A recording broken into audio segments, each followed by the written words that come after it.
Hello, ladies and gentlemen, and welcome to Team Fortress TV. We have the Season 21 North American Invite Upper Bracket Finals between RONIN and froyotech. This will be a big match. The winner will move on to the grand finals. The loser will move on to the lower bracket finals. But my name is Mr. SLIN, and we're joined here by truktruk, and Marblr is on our camera, and truktruk. It's going to be a really hype match. Oh yeah, for sure. This is the battle of two kind of legendary squads. At least the names are kind of backing up the legendary status with froyotech and RONIN, aka Ascent. And they've duked it out over the past few seasons, and we've had some great matches throughout. And I'm expecting for this series to be no less than fantastic as well, Slyn. Yeah, and truktruk and I casted the match yesterday between RONIN and Street Hoops Esports, and we expected that to be fantastic, but it ended up being not so fantastic with RONIN crushing them 10-0. That is true, Slyn. Last night it was pretty much RONIN showing why they are first place in the league, just pummeling 20B in 2 maps time, and I don't think today is going to be any different. I think today is going to be a little different. I think today is going to be. I do think today is going to be different. I'd be very surprised if there's a 10-0 victory today here, especially with froyotech looking pretty strong against EVL Gaming on 2 days ago, Monday.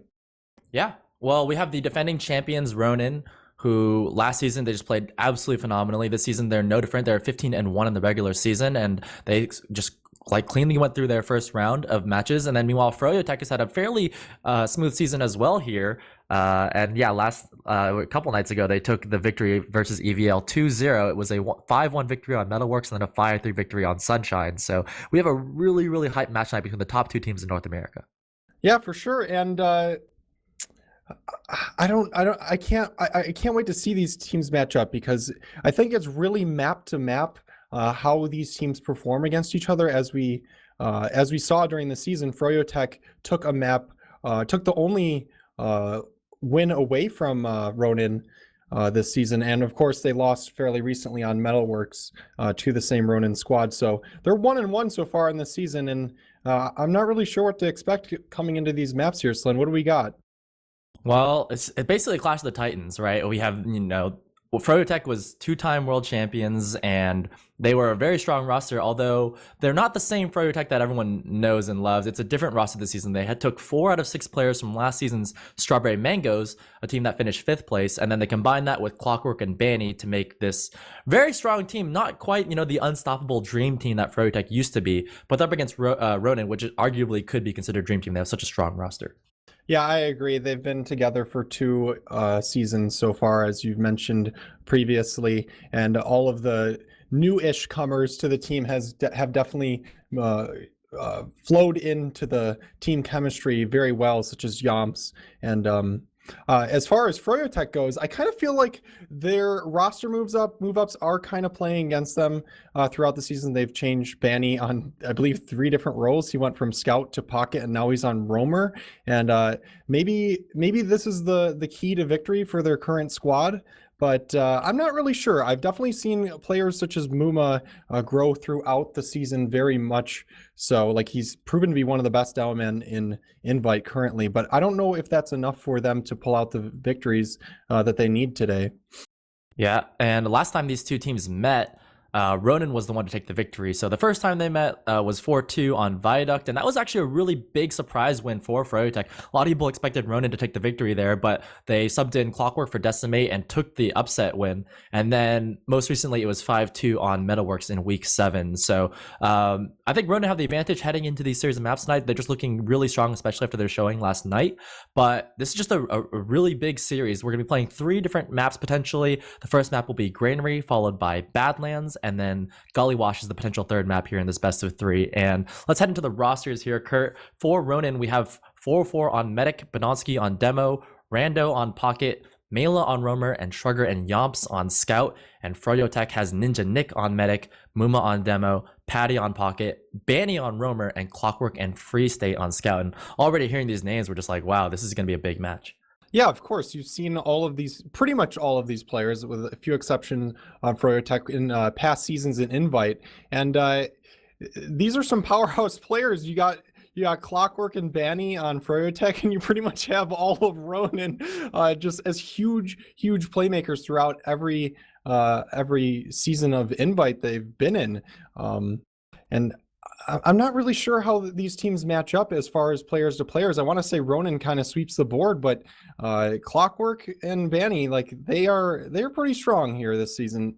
SLIN. Yeah, Clockwork and Banny, I mean, these are guys that have proven themselves on not only a North American stage, but on a world stage. Many people consider both Clockwork and Banny to interchangeably be two of the best players in the world. So froyotech has that advantage going into this match. But then you look at Ronin and you're like, wow, this team is just, they have a level of chemistry and polish, and they've refined their technique to the point where it's just like they play so well together. And I think froyotech clearly showing that they are not as comfortable as Ronin are, because Ronin have kept the same roster for 2 seasons in a row. Meanwhile, froyotech are still struggling to find that perfect balance. They're moving players around to different classes, and they haven't quite settled in. But hopefully, with this recent change to Banny on Romer, that they've found the magical formula that they want to get the victory tonight. Yeah, I think some of the changes they've made have definitely been positive, especially picking up Ninja Nick and moving Free State to a more comfortable class such as Scout. And I think he's been performing quite well after playing Medic for the majority of the season. He's finally switched to the class he was recruited for, Scout. And he's been playing pretty good. Same goes for Muma and Patty in their respective roles. Especially, I think Muma has been just playing very smart. Like, if you've been watching the broadcast or just following the TFTV chat, like it's just amazing how little Muma dies every single match. He just plays so passively and just lets his team play around him. He dishes out the damage from such a far distance, while Clockwork and Free State clean up that damage from his long-range sticky snipes. At least that's from what I've seen throughout this season. I'm a big fan of Muma's playstyle. It's very passive. It baits the other team in. It's like, why is this guy never dying? Yeah, very interesting to watch.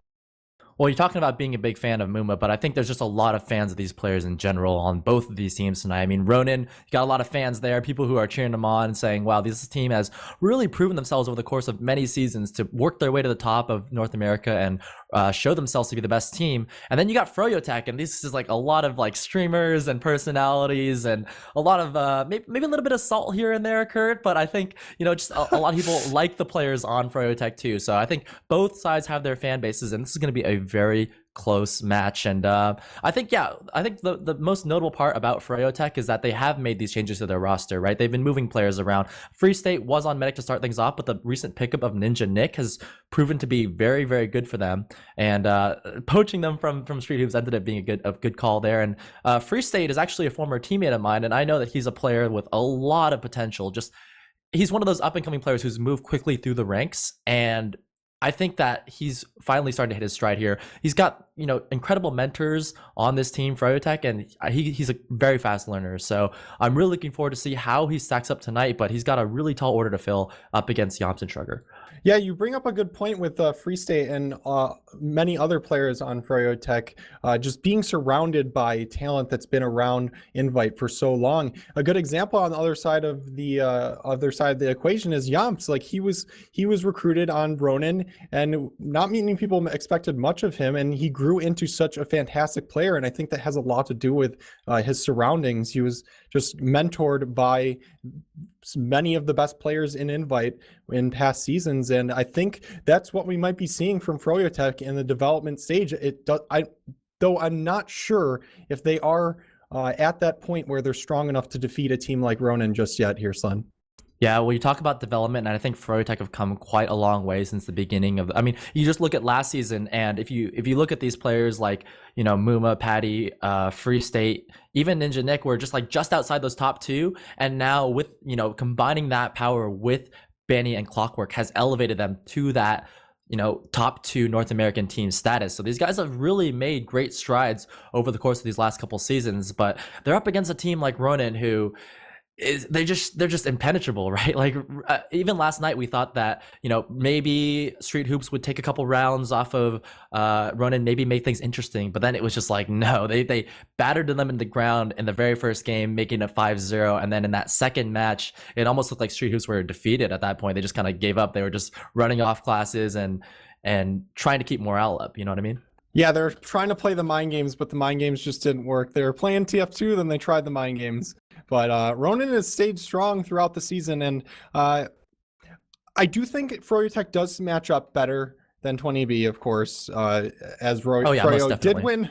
did win a match on Viaduct versus them. But when we're going into Granary here on this first map, Slin, who do you think this favors? Like, as far as the 3 maps go, what maps do you think Froyo can win, assuming that we think that they are the underdogs in this matchup? Do you think Granary is a good place to start for them? I think the maps that are picked for tonight are decent for froyotech. They're not the best, but they're decent. If Viaduct was in there, I'd say like, wow, that'd be really great for froyotech. But the 3 maps tonight are going to be Granary, then Badlands, and then Gully Wash. And luckily for froyotech, they have 2 of the slowest maps in the rotation, with Granary and Gully Wash both being fairly slow. And I think what makes this map slower than a lot of other maps is because there's only 2 openings to most of the zones, whereas like on a map like Process or Snakewater, you'll have 3 doorways that lead to a zone. So when you have more doorways, when you have that faster paced map, it favors the team with better chemistry, the team that can move quicker, the team that plays closer together and can snowball those advantages into larger plays and keep things going in transition. Where I think like froyotech being the team that's still trying to figure themselves out a little bit, like yeah, they're a top team obviously, but they're still trying to get things settled. I think that slowing things down and giving them an opportunity to get little breathers here and there will end up favoring their team. So I think that for Granary and Gully Wash, they'll stand much better odds than on a map like Badlands. I think that Ronin look really good on Badlands. I expect them to take that map, but Granary and Gully Wash will be closer. Yeah, I agree with that. I think Badlands is almost a shoe-in for Ronin, as they've looked unbelievably strong. We watched both their matches this season a few days ago of Ronin on Badlands, and they just look so strong. But on a map like Granary, like you said, it is very slow paced, but at the same time, it can be very fast paced. If teams are getting overly aggressive on mids, you can just straight up lose rounds if you get rolled on mid here. On Granary, really especially. Yeah, you're right. Actually, the distances are fairly short from the middle to last point as compared to other maps. So yeah, you're right. If you can wipe a team on mid, you can easily roll into last before the other team can set up. And the other thing too is that on other maps like Metalworks, which we saw last night, or even Sunshine, engineer defenses on last point are stronger, and that helps the team that doesn't have Uber at all. But on Granary, engineer defenses are really garbage. So I think that'll favor the team that can win mids and roll to last. Yeah, and I think as far as just raw deathmatch ability, I think Froyo does match up against Ronin on these mid fights, where DM is pretty much king after your original strategy.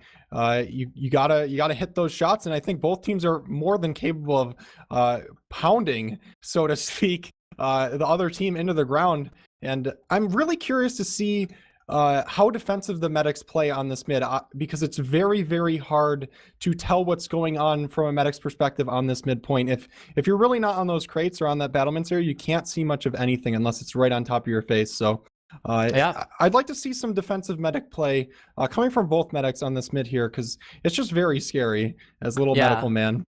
I mean, as a medic main myself on Granary, I find it to be one of the tougher maps to deal with because there's really nowhere to go. When the roamer wants to bomb on you, you either got to get a 6 surf out of there, or I mean, you can have scouts try and block for you. You'll be seeing the scouts playing on catwalk mostly on this map here, as both these teams are very strong roamers. But you're right, like in the matchup, if you match it up class to class, I think that they match up pretty closely, but Ronin has a slight edge. I would give the edge in the medic battle to 404 versus Ninja Nick. I think that 404 just has incredible mechanics, and he's just so consistent. It plays really well into the way that Ronin likes to play their style. They like to play with the demo man and 2 scouts clumped up together, and that just works really well for them. I think that for froyotech, Ninja Nick is very consistent, but he's not. I think 4-4 is a little bit better. And then in the scouts, I think that Shrugger and Yomps will be able to beat out Clockwork and Free State, but it'll be close. Yeah, I think it definitely would be close. Like, Clockwork is considered one of the best scouts ever in TF2, and if he's really on fire, I don't think anybody can stop him. I know Shrugger has been like unbelievable this season, but I think Clockwork at his prime is better than pretty much any scout in North America, and or the world, or the world, maybe. Yeah, maybe or the world, but he's just ridiculous. So if Clockwork hits his stride, this could definitely turn into a Froyo game. Yeah. And I think the other player that we should be looking at in the head-to-head matchup would be Badonsky, because I think that Badonsky versus Muma, I mean, you just have so much more experience when in a player like Badonsky.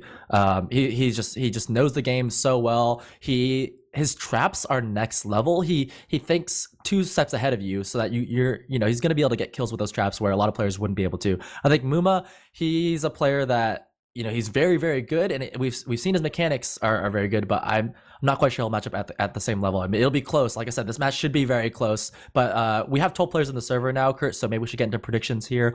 Who do you think is going to win? What do you think the final score will be on maybe the maps or just in this overall battle? As we've been saying, Granary can be a stalemate map, so I'm actually going to go with a kind of a different prediction. I'm going to say 4-2 Ronin on this first map here, and 4-2. So you think it'll go the entire? I don't think it will go the distance. I think we got an hour ahead of us on this first map. Well, it's possible. I mean, Granary is a map where you can slow it down, but I think I'm gonna go like 5-1 even, or maybe even like maybe 5-2. I think that Ronin is gonna be strong, but froyotech is not like Street Hoops. They are not a team that's going to lay down and just give it up. They're gonna put up a really good fight here, and so I think we're in for a real treat. Again, if you guys are joining us now, this is the upper bracket finals. The winner will move on to the grand finals next week, and it's a really big advantage because you only need to win 1 best-of-3 instead of 2 best-of-3s. So coming out of the upper bracket is an advantage that both teams want to have, and they'll be playing really hard for this map. Yeah, guaranteed second place is pretty darn cool after this match. After this series ends, we got a finalist on our hands, and the loser's going to be facing elimination in their next match. So this is very big, and this might be one of the best matchups of the season currently, SLIN. I'm not going to lie. Yeah, I think this is the match to watch this season. I think both teams have gotten to a point where they're both very refined. They've had the entire season to practice, work on their technique, get their systems down. And when it comes to teams like these two, it's like an arms race, because every team has the same amount of time to work with, and it's all about like who can improve faster, who can get to the next level faster. And I think that RONIN are very close to perfecting their technique, but froyotech, like I said, that's that one doubt that I have, at least personally, that lingering doubt is, have they figured out everything? Because you don't want to be making a lot of roster swaps, and Banny's he's proven himself to be very comfortable in many different classes, but that switch to roamer is a little bit questionable to me, and not from the not from the perspective of, oh, Banny might not be able to play roamer, but more like clearly there's some doubts even in Froyo's mind of, okay, do we have the right roster lineup? Yeah, I agree. Like, Banny's gonna do well on every class. I think he's proven it at this point, winning several seasons of Invite as almost every class except for Medic. But like you said, it's good for Banny. Cool, he can play every class. He's good at every class. But for the person he's swapping out with, it might be a little jarring. And we got to be looking at Patty and whatnot, just switching around. Like, he's back to pocket. I think he's a very solid pocket though. But as far as Banny on roamer goes, as we said, he's a very, very, very good player, if not one of the best players in the game. Roamer is a really strong on Granary, if not the best roamer map. So maybe we could see some Banny plays from froyotech here. Yeah, definitely. I think as far as like the fan perspective, everyone who's watching from home, they're very familiar with froyotech. They've seen Banny stream, they've seen Clockwork stream, they know the players, they know their personalities. Patty streamed a little bit here and there too. So this is like a fan team. This is a team where people will be able to get behind them and go and root for them. But for Ronin, the other side, this is a team that's more reserved, a little bit quieter. They don't like to show their strategies. They don't like to reveal much about themselves, and they're a team that hides a lot of their strategies too. So not as many people know a lot about Ronin, but every single one of those players is absolutely stellar, if not the best class possible there, if not tied with whatever Froyo has to offer. So we're in for a treat. This is the first map in this best of 3 Granary. Ronin will be taking on froyotech, and can Ronin defend their championship title from last season? Yeah, that's what we're gonna have to see here, as I'm gonna be watching Muma on this first mid to see how he stacks up against Badonsky right off the bat. He's going lower, with Badonsky also going lower. He's trying to spam off the pack. Badonsky actually gets the better of him at this first exchange. We're gonna actually switch to Banny, who is getting aggressive on this right side. He's actually just sitting in the garage here, just waiting for the mid to develop. Yeah, both teams playing it slow, but Badonski's actually getting some really great stickies on the top right side, pushing the scouts back. Schroeder's gonna get the first kill there on a Banny, and this is a bit of exchange as RONIN tries to get some point presence. Yeah, Banny just getting completely denied by Truktruk as Clockwork is getting super aggressive on Badonski. Rando hits a nice rocket on him. Clockwork hits a 180 meat shot, and Muma is just cleaning up all of this damage from Patty and his scouts. And 4-4 is just hightailing it out with Free State, just trying to finish him off. I don't know if they're going to be able to catch him here, Slin. Yeah, well, these are the two players that we thought would be like question marks for froyotech, but both Muma and Free State got 2 kills on middle, pushing RONIN all the way back to their last point. And then we're talking about how fast this map can be. They're already on 4th, getting the capture down and forcing RONIN into a defensive position. Yeah, 4-4 did a great job staying alive that mid. If he died there, they would be probably at the second round already of this match, but as it stands here, it is a stalemate situation. We're going to probably be seeing the double sniper? The double sniper, yeah, like you said, double sniper from sniper from the Derber sniper. But we mentioned this goodness. earlier that the spawns are so you can just despawn, and actually they're just going right in, sending in a sacrifice in Clockwork. But I don't know if Clockwork can out snipe 2 snipers in the RONIN squad. I mean, the nice part for both these teams is that they have very, very strong snipers. Clockwork at one point was the top sniper in North America. If he isn't currently, I mean, he can play virtually any hit scan class that he wants to at the highest level. So I'm really looking forward to seeing him go to sniper here and battle it out against RONIN. RONIN's actually opting to go no snipers now. So they went from double sniper to no sniper. And we were talking about how engineer is kind of a questionable play for the last point defense, but Yomps is throwing in a very interesting strategy that I haven't seen before, throwing the level 2 sentry behind the double tires on the right. Ooh, and Clockwork actually gets that opening pick. That's exactly what froyotech needs. Either they're going to send in a counter sack or have an aggressive peek. It looks like they just sent in a counter sack and an aggressive peek from Clockwork. Is he going to hit the shot onto 4-4? He's lining up. He hits the body and doesn't connect, so they do lose 2 players in that exchange. I think that's going to trigger the push from RONIN unless Shrugger goes down here. Shrugger's going in deep, and he does go down, so they do trade 2 for 2. Yeah, I don't think RONIN's going to pull the trigger on the push out of last. They know how risky it can be. froyotech are just happy to leave this 5-on-5. Ninja Nick is eating a lot of rocket damage, though. So is Patty. They're going to pop Uber. Yeah, he gets arrowed by 4-4 and almost drops there, and that forces out the Uber. 4-4 takes a lot of damage from Patty and uses Uber himself. Both Ubers not doing much of anything, but it looks like RONIN is looking to push here as Banny and Rando are exchanging some rockets to this high ground area, and it looks like Badonski's gonna go down. He does. Well, Clockwork was on the other side of the map, forcing RONIN to back up, threatening that back cap there. Creates some space for froyotech, but nice frags coming in. Rando sneaks in from behind and gets the kill onto Muma. Meanwhile, Yomps picks up a 2K, taking down a couple players for himself. So RONIN able to keep that defense alive, but that was a really dicey exchange amounting to nothing really here as both teams have evened it out again. Yeah, Yomps securing that last frag saved his team the round there, and it looks like they're going to be able to edge this the second point out as Patty is taking a ton of damage, getting tanked by Ninja Nick, and RONIN does succeed defending their last point. Well, this is the beta 10 version of Granary. This isn't the stock Granary version. So that forward spawn is pushed further back, and that allows RONIN to get a better chance of getting out of last year. They're defending second point. Now, Clockwork and Banny, keep an eye on them here as they push through Lunchbox, getting a couple of rockets onto Shrugger. Melee knows that they're there and gets a kill onto Clockwork. That's going to be big for RONIN. Yeah, and he's spamming Banny out of that lunchbox area as well, so they are up a man. Rando's going to be finishing off Banny here, maybe. No, Banny does fly away, thankfully, for the both teams have Ubers, and they're going to exchange it here over in this transitional area by the yard. Patty's trying to juggle Rando up and keep him in play. He knows he has a slightly better Uber, and Rando's probably going to get caught in here. He's up in the sky, and Patty's got a shotgun out, but they can't get the kill on him. Rando manages to stay alive before going down, but Shrugger opened up that play, taking down Free State Patty and Ninja Nick. Wow, Shrugger is on an absolute tear. Yeah, Shrugger isolated Ninja Nick on that left-hand side as Patty was getting just juggled on the shutter door area as Clockwork is trying to make a play, and Shrugger just straight up wins the 1v1 versus Clockwork. So Shrugger is looking really strong this match so far, picking up the kills on Ninja Nick and Clockwork.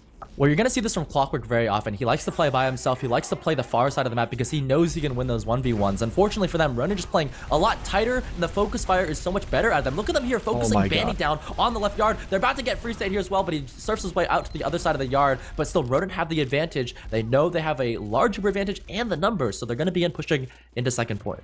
Yeah, Melee has really good position at the top of the lunchbox area. He's actually walking towards the battlements area with Patty and Ninja Nick on the far right side. This is a big turning point of this round here. If froyotech can't get their Uber. It looks like they're going to be coming in with it.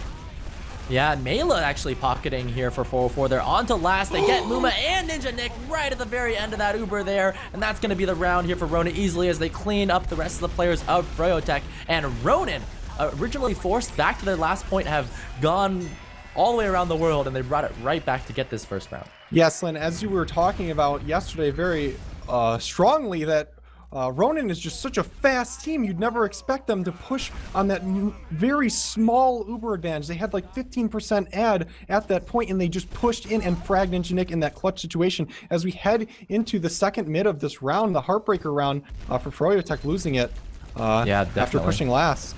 Well, it looks like both teams going for, actually RONIN's going for left side and froyotech playing the high ground up on catwalk there. So Badonsky playing a little bit more reserved than he has in the past, and froyotech are not showing any bombs here. Now Patty going for a bit of a shallow one, does hit Mela, Banny's in deep, finishes him off there, and a little bit of trouble himself. Both teams are actually pretty banged up right now. Yeah, froyotech has great positioning. They're very aggressive, pushing RONIN into their own choke point. They just need to chill out and hold this ground, and they are doing a great job of securing another mid fight here, Slin.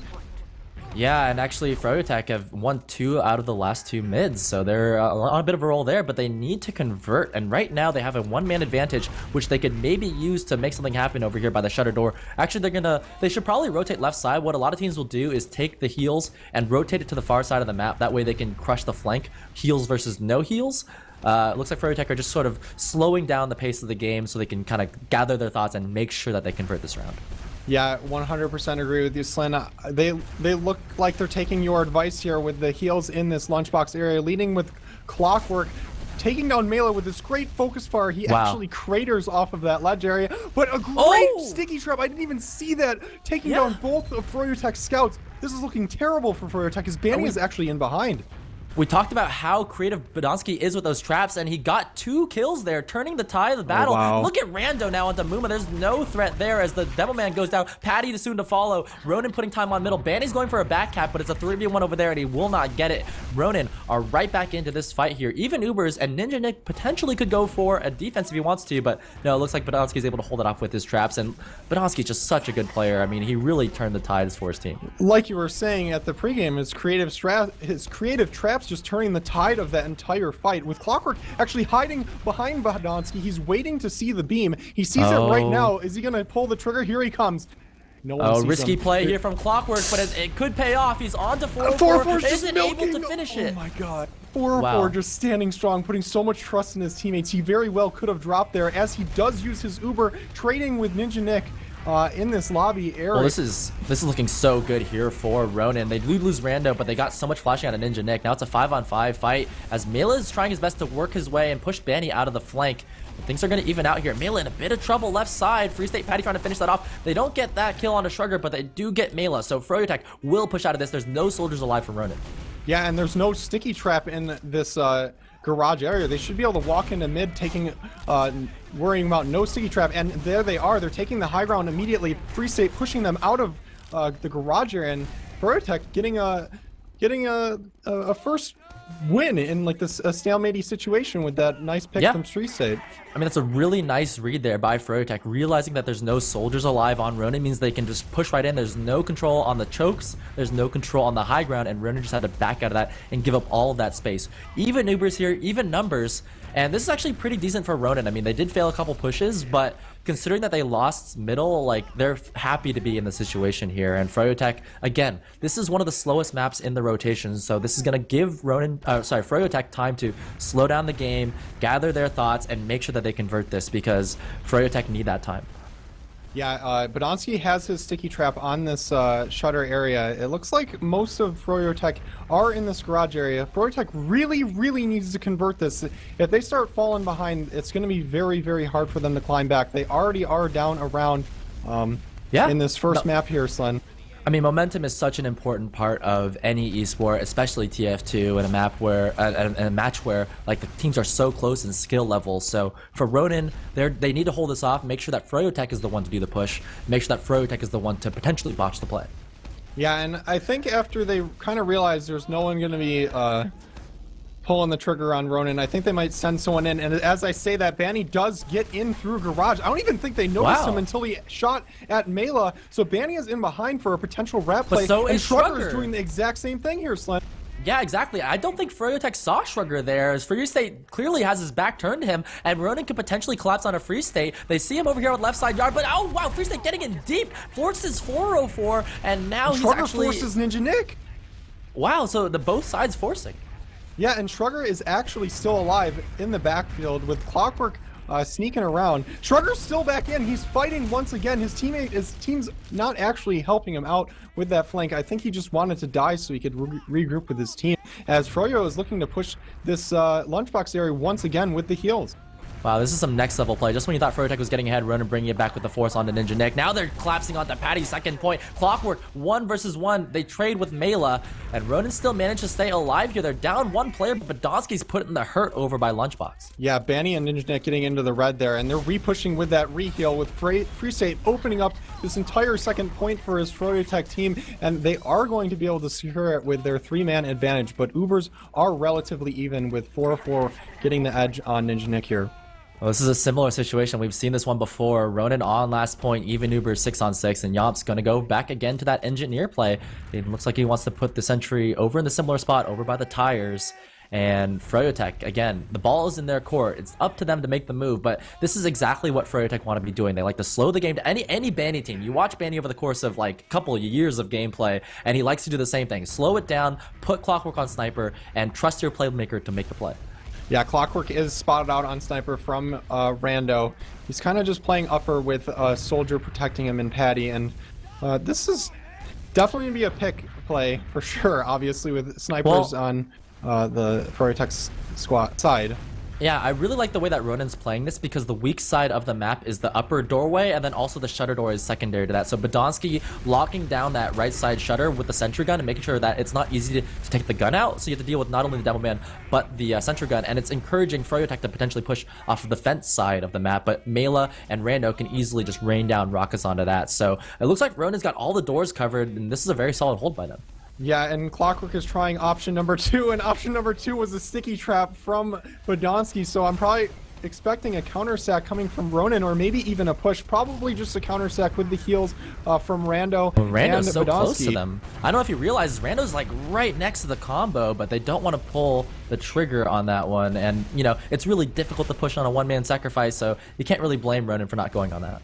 Yeah, they didn't even send a sack, and they were just tanking Rando and Badonsky to try to get another pick to actually be able to push into the second point, but they were not unable to do so. And Clockwork respawned on Sniper once again. He's trying option 3, door number 3. Is this the ticket to the headshot? We will see as he creeps on the right side here. As Rando is just jumping up, just asking to be headshot. Well, Rando playing a risky down. game, but Yomps is right there with the shotgun and the engineer kill. Rarely seen on any map, but Yomps is the one to get that one there. And yeah, looks like they're Ronin's just defense sending in looks Mela so this time instead of tanking the heals, but he's going to go down. But yeah, you're right. Ronin is looking very solid, just recognizing where the sniper is and just taking him out. Yeah, and you can see that they're not taking any sort of unnecessary risks, right? Ronin, maybe they're peeking a sniper here and there, but they're shutting him down and not allowing him to peek around the corner and get an angle on 404 or Badonsky. That's the key there for Ronin. Make sure that you can keep the sniper, you know, pushed out as far as you can, but it looks like it's not a sniper this time. Clockwork going to the spy play.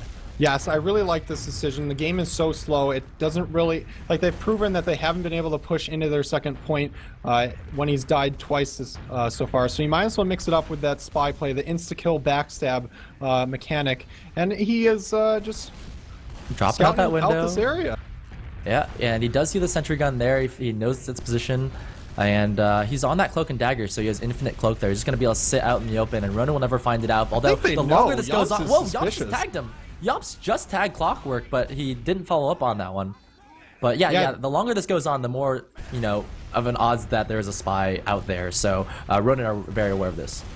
Yeah, 4-4 even using the spy command for his medic, and Free State is peeking this left side, trying to distract for Clockwork. I think they're going to be sending someone in while Clockwork goes in. 4-4 is in such good positioning, right in the middle of his team, just pretty much making it impossible for Clockwork to get close to him without being spotted. Yeah, There's plenty of time left in this first half, so froyotech can go for this play as many times as they'd like.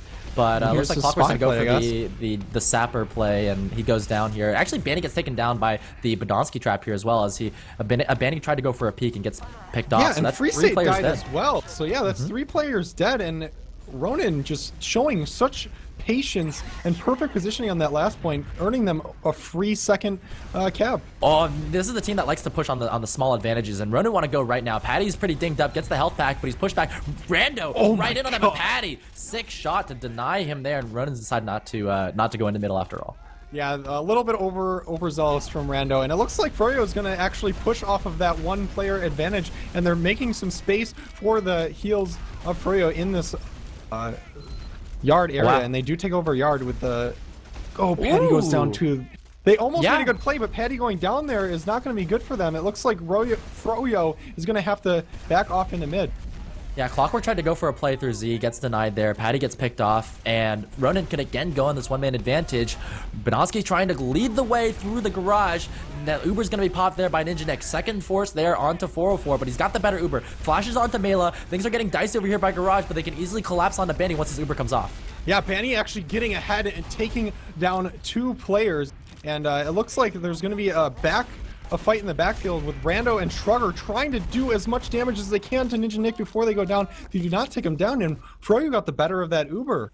Yeah, Banny hitting crisp rockets there, takes down 404, and they just didn't deny him. I thought they were going to be able to, because that garage area is so tight. It should be easy for them to just spam him down, but Banny just showing that he is, that's why he's one of the best players in the world, right? And he gets that kill on the 404 and creates that large Uber advantage for Ninja Nick.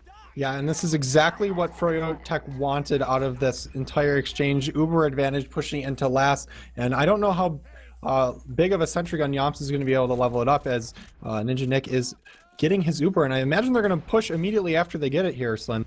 And Rando, look at that game sense. He knows they're going to come from upper doorway, just spamming them out there, and that's going to be the early pop there. Muma leading the way, looking for the gun, but hasn't found it yet. It's actually behind him, turns around, gets it down. Meanwhile, Rando trades the kill into Clockwork in the backfield, so it's a really good fight here for RONIN.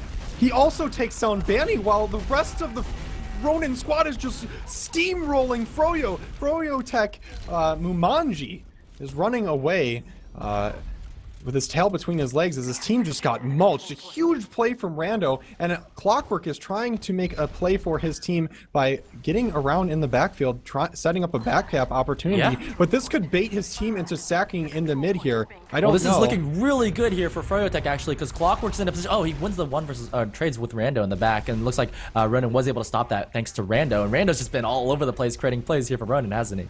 Yes, he has, and even though Clockwork did make a little bit of a play, but it didn't give his team enough time to... But now Banny's back there. Everyone from Froyotech is just trying to get behind and start this back cap, pulling RONIN players back. That middle capture point doesn't capture as fast as second, and Banny's putting the 1x there. Mela and Shrugger to try and hold him off, but Banny just skates back away, and now he's dragging back essentially 4 players from RONIN. Everyone's turning around for him, and that denies the threat of the push there from RONIN. And that's leaving Yamps at mid by himself, desperately trying to 2v1 Muma and Clockwork, and he's still alive, just being such a nuisance. And this is such a scrappy game here, and Banny is still behind here.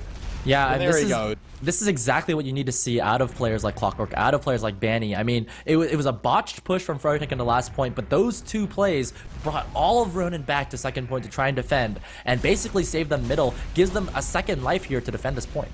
Yeah, and Clockwork putting down a ton of damage on Mela, so he has to back off, and Froyotech has actually have pretty decent positioning on this mid, with Free State and Clockwork kind of surrounding the combo of RONIN as Patty forces that Uber on 4-4 with Ninja Nick just in yard, ready to use his own Uber. So great play from Froyotech, forcing that Uber out from RONIN. Yeah, decent play, but you know, the 2-man advantage is there for RONIN. They're going to go in on the Ninja Nick for the force. Banny jumps in on the other side, and they do get the force out of Ninja Nick. Now they just need to kite this away as best they can. 4 players alive for RONIN is a 4-on-4, so a decent opportunity for RONIN to hold this off. If they can stall for those respawners, it'll be good for them. Banny making some space for his team and actually taking down Badonsky in the process. Shrugger is on Ninja Nick. He does go down with Free State saving Ninja Nick's life, and Froyotech getting another good exchange in these Uber Uber leapfrog battles here, son. Yeah, I mean, you can see why these two teams are the best two teams in North America, because they are just back and forth, and this is a brawl, this is a slugfest, both teams going at it, and Ronin, goes for one push, Froyo denies, and immediately takes it right back into them there, and that 50% advantage for Ninja should come into play on second point. Yeah, Rando trading for Clockwork in that second point area. They do have Uber advantage here, and they should be pushing in as soon as they get it. This is incredibly big for Froyo. If they cannot convert this, it might put them on tilt. They've failed so many last pushes already in this match here, Slin, and they need to convert if they want to actually win this game. Well, 60% advantage there for Ninja Nick. We've seen it before. We've seen that froyotech botches this push, but here comes Patty to lead the way. Two good picks for the start of froyotech at the start of this middle. At the last point, they take down the sentry gun here as well, so froyotech should get this. They have the advantage. Patty on the high ground is just raining rockets down onto Badowski. Clockwork for the finisher, capture time on the point, and froyotech finally convert this last push on that 60% advantage to tie up the game.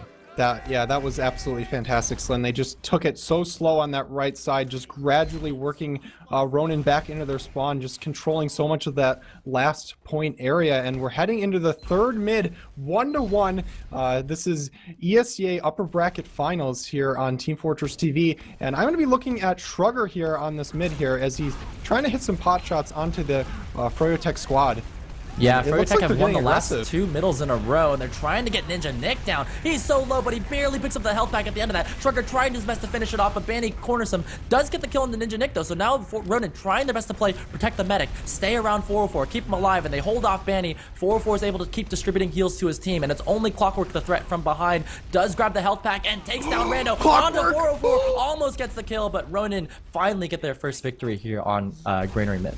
Yeah, they balled up around 4-4 for that whole mid after Ninja Nick was killed early, and just the half a second they left him, Clockwork ran in, hit a nice meat shot, and was unable to convert. That was very close. And 4-4 and Mela are looking to push into the second area with their Uber. Yeah, Fro, you have to be very delicate with the situation. They do not want to get Ninja Nick dead here with this Uber advantage from 404, but they need to get a force on second point. They have to use this space to force 404, otherwise they'll lose last. So you can see them here trying their best to just spam this out, hold them off, and 404 is waiting for his respawners to come in and help out. Nice pick there by Clockwork with a body shot onto Mela, but they still want to go for this push. Yeah, Clockwork is actually lining up a shot, and he takes down Rando. 2 picks from Clockwork. So much great spam from his teammates as well, and Ronin does edge out the point, but at the expense of losing their Uber advantage. Just really well played there by froyotech off the back of Clockwork's play. The Uber is going to come in here, though, from 404. There's a lot of flashing from 404. froyotech actually have a way better Uber, but not the numbers in yard or the positioning to actually follow through with that push. So they're just going to settle for taking second point. But really nice job there by froyotech to not only get 2 kills, but also get Ninja Nick that Uber. Yeah, great stuff from Froyo. Not really getting rolled off of their medic loot, dying at mid there. Just great picks from Clockwork and spam from his teammates. And here we are at another stalemate situation here on Granary, but it has been very intense so far, Slin. Yeah, you called it, Kerr. I mean, you said that this map would go the distance, and it has only 1-1 here in this first half. And this is a best of 3, so we got a lot of TF2 going on tonight. But this first map will decide a lot of how the rest of this this upper bracket final will go. So Ronin want to make sure that they take the lead, and that way they can, help them play the clock. And so that's why these teams are slowing it down so they can make sure that they convert. Yes, of course, and froyotech did a great job last round converting, and Ronin is given an opportunity to take a round off of Froyo here, a second round actually, as they push their heals into this lunchbox area, and Patty and Ninja Nick are countering with their heals of their own. And Free State goes down. Yeah, nice job on that upper doorway, but Clockwork right in onto Mela to get the kill there. So it's going to be 5-on-5. Things are still even, and Banny on Roamer is quite the threat there. Before this match, we were talking about maybe Banny on Roamer would that be good or bad for froyotech, but Patty's looking very comfortable on Pocket, and Banny's looking really good on Roamer, isn't he? Yeah, his spam and his just playmaking ability has shined throughout this match so far, and again he's making another play as Yams is actually getting in behind. This is pretty cheeky from Yams. I like this a lot. He's actually circle strafing around Banny, and Banny gets the better of him. That was a little crazy of a play from Yams. Yeah, a little wonky there. Froyotech, are they going to go on that push, though? It's only a 1-man advantage, and if they're going to take back middle, they're going to need to win a fight in yard. They're already damaging Rando over here by left yard. Mela to help out, but Donsky ends up with a trap kill. Two picks for Ronin here, Slin.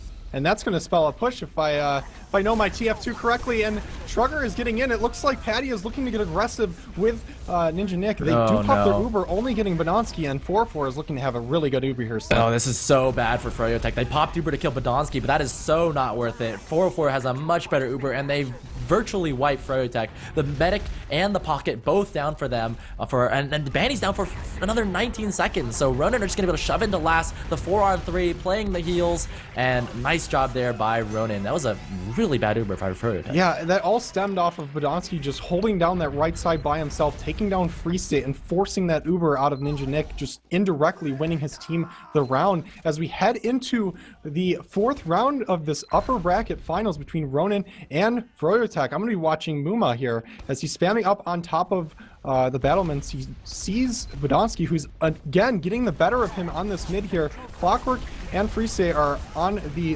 high ground. Or Free State's on the high ground. He gets knocked off the high ground. Man, Ronin is just taking it to Froyo right now as Ninja Nick is already backing out of this mid. Yeah, nice call by Ninja Nick to get out of that. He saw that his team was losing, and Banny snuck in a kill off the left side, getting behind Ronin while they were focus firing and taking down the medic. So all they need to do here is keep Ninja Nick alive, and Muma's trying to hold them off with traps. Badonsky, hot on the chase, though. He wants this kill. Yomps is there to help out, and they focus fire down Muma. Big kill there as they try and chase Ninja Nick, but over to spawn, but he's able to make it out alive and keep that Uber advantage there for his team. A nice clutch play there by Froyotech, and they're going to lose 2 points off of that, but they should be able to retake with Uber. Yeah, they kept Ninja Nick did a great job, like you said, recognizing that his team lost the mid, which in turn saved his team the round. 4-4 is not healing anybody just yet, unless my HUD is broken. Ninja Nick with my HUD's actually just broken. 4-4 it does have 30% Uber here, so it looks like Froyo is going to be pushing into mid. I mean, this is exactly what you want to be seeing out of top teams, is when one team takes an advantage, take another one where you can. And that kill on a 4-4 will play in here as Ninja Nick tries to take back middle with both of his soldiers, leading in on Banny and Patty. Hasn't popped quite yet, and Patty's so low. Ninja Nick is just milking away, and wow, what tremendous faith that Ninja Nick had in Patty to hit that shotgun right there and not pop his Uber to take back middle. Yeah, I wonder if Patty was just telling Ninja Nick, just don't pop on me. We don't need to pop here. We need to go to Uber, pushing into this in the second point, and he did hit that shot. Great stuff from Patty and Ninja Nick, just staying alive in that situation they found themselves in. And Ronin, for once, is on the back foot here, Slin.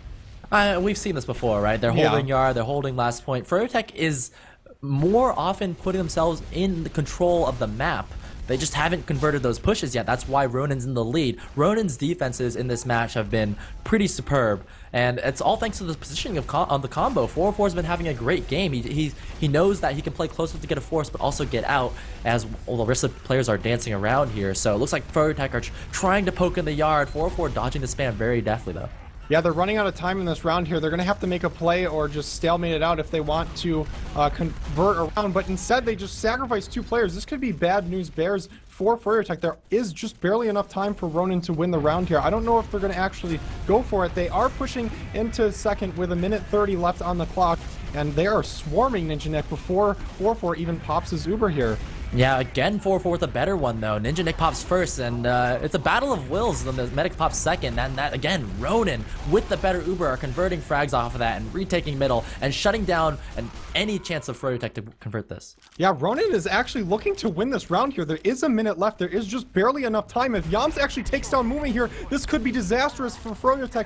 Muma does live, and I don't know. They should be able to defend the last here. Yeah, no, I don't know. I think Ronin got this. I mean, there's 2 players in for Froyotech. If Ronin can move quickly enough, they can convert, and they have nothing to lose. They can't lose this round right now. Yep. So Ronin can just go all in, try and make this happen. They get Clockwork. That's a really big pick to start things off. And are they going to go on this? They're 30% away from getting Uber here as well, so I think they should be able to convert. What is Banny doing? He's just running forward. Are they just wanting to lose this round? I don't know what Banny and Clockwork are doing. They're just feeding right at the end of this round here. They're coming in with their Uber. The Hoovy is just doing such a great job zoning them off the point, but Yomps is just putting so much time on the point at the same time. They're desperate to finish this round off, but Froyo is slaying there. I thought Banny and Clockwork are just getting a little too aggressive there, Slim. They almost threw that round. I thought that Ronin were going to have it for sure. I mean, they had the 2-minute advantage, they had the Uber advantage. The focus fire wasn't there. They didn't get the heavy down, and when they did get a lot of capture time down on the point, but the focus fire from froyotech was just so much better, and they won off of their mechanics there. So that's going to be the end of this first half. 2-1 is the score. Ronin with a slight lead. And what do you make of that first half there, Kurt? I think it would have been game over if Ronin won there. I guarantee you froyotech would have been on major tilt if they lost that round. So maybe saving themselves that round there will give them a little bit of confidence that they can actually win this match, especially since it's very, very close coming in the second half here.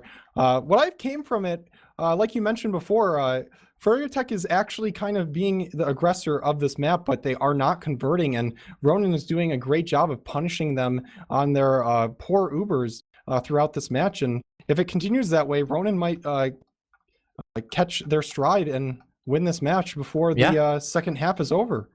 Well, I think just knowing Banny and knowing the way that he likes to play, if he gets the lead in a match, they have control of middle. They'll stop. They'll just literally park the bus and wait there and force Ronin to make a move. The thing that's keeping Ronin in the match right now is that 2-1 lead, because it forces froyotech to push, and Ronin are having absolutely stellar defenses. You saw on that last one there, when froyotech had control of middle, they went for a 2-man sack, and Ronin just took it right back with a better Uber, virtually wiping froyotech, and were able to put themselves in position to even push last. So I think for Ronin, they need to keep this lead. It's vital to their success. And for froyotech, if they can get the lead, that will ensure the victory, but it's been tough for them. Their offense hasn't been that good.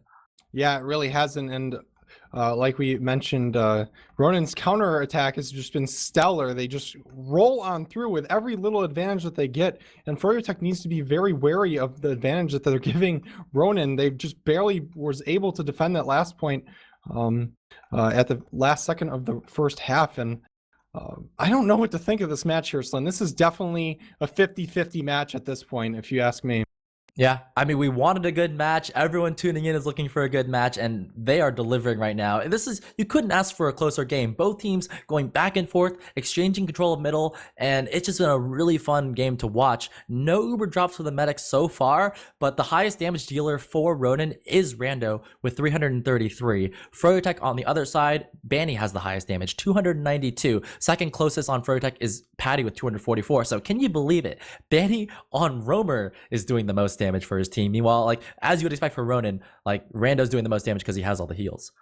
Yeah, Banny really just showing that he can be a power class as Romer. I know this is a very strong Romer map, but when you're not getting all of the heals of your team on your team, in fact, he's actually getting a very small amount of heals. He's almost getting the exact same heals as Mela. He has 11 more heals than Mela, but just so much more damage, just being such a power playmaker for his team. And I don't know, it's very entertaining to watch, but the rest of his team really needs to pick up off of his damage. Where, let me see at these stats here. The scouts are really just not doing too much damage here. The scouts for Ronin are doing really well. Both Shrugger and Yops have 18 and 9 kills to death ratio. So they are 2-1. They're absolutely, playing a great game. Meanwhile, Clockwork on the other side has been going for these solo plays because that's just the way that Clockwork likes to play. He likes to play on the flank. He likes to take those 1v1s and try and make a play for his team. That's just his style. He's very aggressive, but he's 15 and 24. Free State 13 and 15. So you can see that the scouts for Ronin are just being more effective for each of their lives. And I think that, that's what's giving Ronin the slight edge here. But it's been close. I think what will decide the rest of the second half is who can win these middles, and this next one will be big. Yeah, actually, Froyo has done a great job on most of the middles. I think they've only lost one so far, and hopefully for their sake, they can keep their winning streak alive as they head into the first mid of this second half. And Free State is getting very aggressive on this left crate here, just doing so much damage to Mela before dropping down on the low ground. And the follow-up is taking so much damage. Yeah, it's not that good for them. And Banny off the right side, again, doing a tremendous amount of damage, pushing the entire Ronin team back. Now they're just playing around Ninja Nick, who's so lit. And Mela, right at the tail end of that, is able to get the kill on Ninja Nick. And 4-4, meanwhile, has skated all the way to last with Yomps. So Ronin get the Uber advantage for their team there as froyotech take control of 2 points. Yeah, this is actually almost the opposite of what we watched last mid. Ronin steamrolling through froyotech, but froyotech giving them a taste of their own medicine pushing all the way onto the second point. Oh, but they don't have the from cap. that mid victory. They got scared, and RONIN came back with the heals and were able to stop that one there. So this is a big win for RONIN. Not only do they have Uber advantage, but they have control of second, so they can already start to take yard, start to edge their way into middle potentially, and use this advantage to take back control. There is a lot of time on that cap. I wonder if we'll see some crazy shenanigans from Banny again. He's not really in a position to back cap, but it is Roamer on Granary. You can go across the map very, very quickly as RONIN is looking to push through garage. Or Clockwork tries for it, but Mela is right there to stop him, takes him down, and gives RONIN the number advantage. Free State trying to help out, but Mela picks up a second kill, and that's going to stop any chance of a back cap out of froyotech. That play was an all or nothing play by them, and they're going to lose out as RONIN take back control of middle, and Ninja Nick is nowhere near Uber. Look at Muma, he's in a lot of trouble over by the yard. He goes down, and Ninja Nick has no one to build Uber on, so RONIN could potentially take the entire round off of this play. Yeah, we were talking about Ronin's counterattack, but their straight up attack is just so good. And Clockwork, I don't know what's going on, but he's like in full feed mode at this point in the game. He's pretty much his last 3 deaths have just been for no reason whatsoever. And he just dies once again on the second point for, again, almost no reason. Yeah, Mela just a smart player. The play calling by RONIN is spot on there because they are outplaying froyotech. They see the play coming ahead of time, they deny it, and they have themselves a potential advantage here pushing left. They're just going to go for the one-man sack, Shrugger play onto Banny, but this is the danger zone for froyotech. They do not want to go down to a 3-1. Yeah, Clockwork actually probably recognized that the Ubers were going to be even, so he was just trying to make a play for his team, and when he went down, Shrugger decided to do the same thing, and it looks like they're getting very aggressive in this lobby area. Banny just working his way through the upper battlements at the second point. Clockwork has a pretty just padding good those position. damage stats. Yeah, Banny just wants to pad those. He's got to make sure that he keeps those damage stats high, so when the game is over and they lose or whatever, then he can be like, yeah, but my damage was 400 DPM. Stream, don't yell at me. Like I can be salty and yell at my teammates. So that's probably his mentality, right? All right. He actually is in a very cheeky spot. If they do push this left shutter area, the sticky bombs are there, but so is Banny with his pretty interesting positioning. Yeah, you don't often see that spot there. It's actually risky because you could get picked off, but look at the picks going for froyotech. RONIN going with the 2-man sack. Podolsky kill onto Banny. I'm not quite sure how that one happened. I guess he got him with the trap and keeps the numbers close. Yeah, I don't think they're going to be able to push now. They probably would be able to push if they just had that 2-man advantage, but Banny going down, keeping them from being able to push and just allowing Clockwork to get in a little bit of an aggressive peak, but it's not going to get anything with it here. Yeah, and things are going to be even, but this is RONIN. This is the way they like to play. They like to slow it down, put Shrugger on sniper, and I mean both teams like to do this thing where like they have their playmakers. I think for RONIN it's Shrugger on sniper, and for froyotech it's Clockwork on sniper, but RONIN have the advantage. This is the way that Banny likes to play when you have control of the map. RONIN are just playing that game against them, turning that play against them, and using it to win this match. Yeah, and it's pretty much the battle of 2 of the best snipers in North America here, and I wonder who's going to be able to win this. I don't know. We haven't really seen much of sniper play from Shrugger. I don't think he's actually killed anybody as sniper this match. But Clockwork, on the other hand, has hit several headshots and has about 3 or 4 frags in sniper so far. So I'm looking at Clockwork to get the next pick here.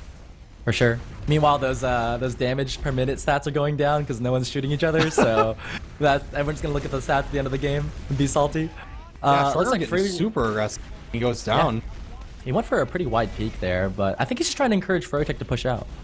Yeah, they might be just trying to bait froyotech into pushing in as Clockwork again hits another headshot onto Mela. That's probably his 4th kill of this match as sniper, and he's getting so aggressive with free state angle onto Podolsky, and he does go down. So this is looking pretty good for froyotech. They haven't had Wait a second. No, but yeah, it looks like Rando was able to push underneath and force Ninja Nick. Ninja Nick was all by himself on an island. I'm not quite sure why that happened because it looks like froyotech were trying to make a play, but Ninja Nick peeked out a little bit too far and almost got his head taken off there. So it looks like RONIN, a huge Uber advantage for them. This is looking really good for this push. They're going to try and take it through upper. Upper is the most advantageous Uber advantage push because it takes you the closest to the heavy, and that heavy is going to be played by Free State back on pipe. So can RONIN convert this push? We've seen teams fail this before, but they're going to lead double scout upper. Yeah, Banny and Patty forcing that Uber early, but they're charging back the froyotech squad back into their spawn as Yam's sword kills Free State on that Hoobie. Mela hitting a nice shot onto Patty, securing this round for his team. They just pushed froyotech back into their spawn and just gradually won that mid. it's the medic play. It's the superior medic play of Ronin getting the Uber advantages, and Ninja Nick just unfortunately got forced there in a situation where he didn't need to be forced at all. froyotech were just going for a simple counter sack, and Nick just peeked too far and got forced, and that's very, very unfortunate for froyotech there to lose around that way. And like I said, Ronin are up at 3-1 right now. This is the comfort zone for them. Yeah, I don't know if they're going to be able to relinquish this lead here as Banny goes in deep, dealing some early damage down on the... Oh my god, they're just swarming the bombers.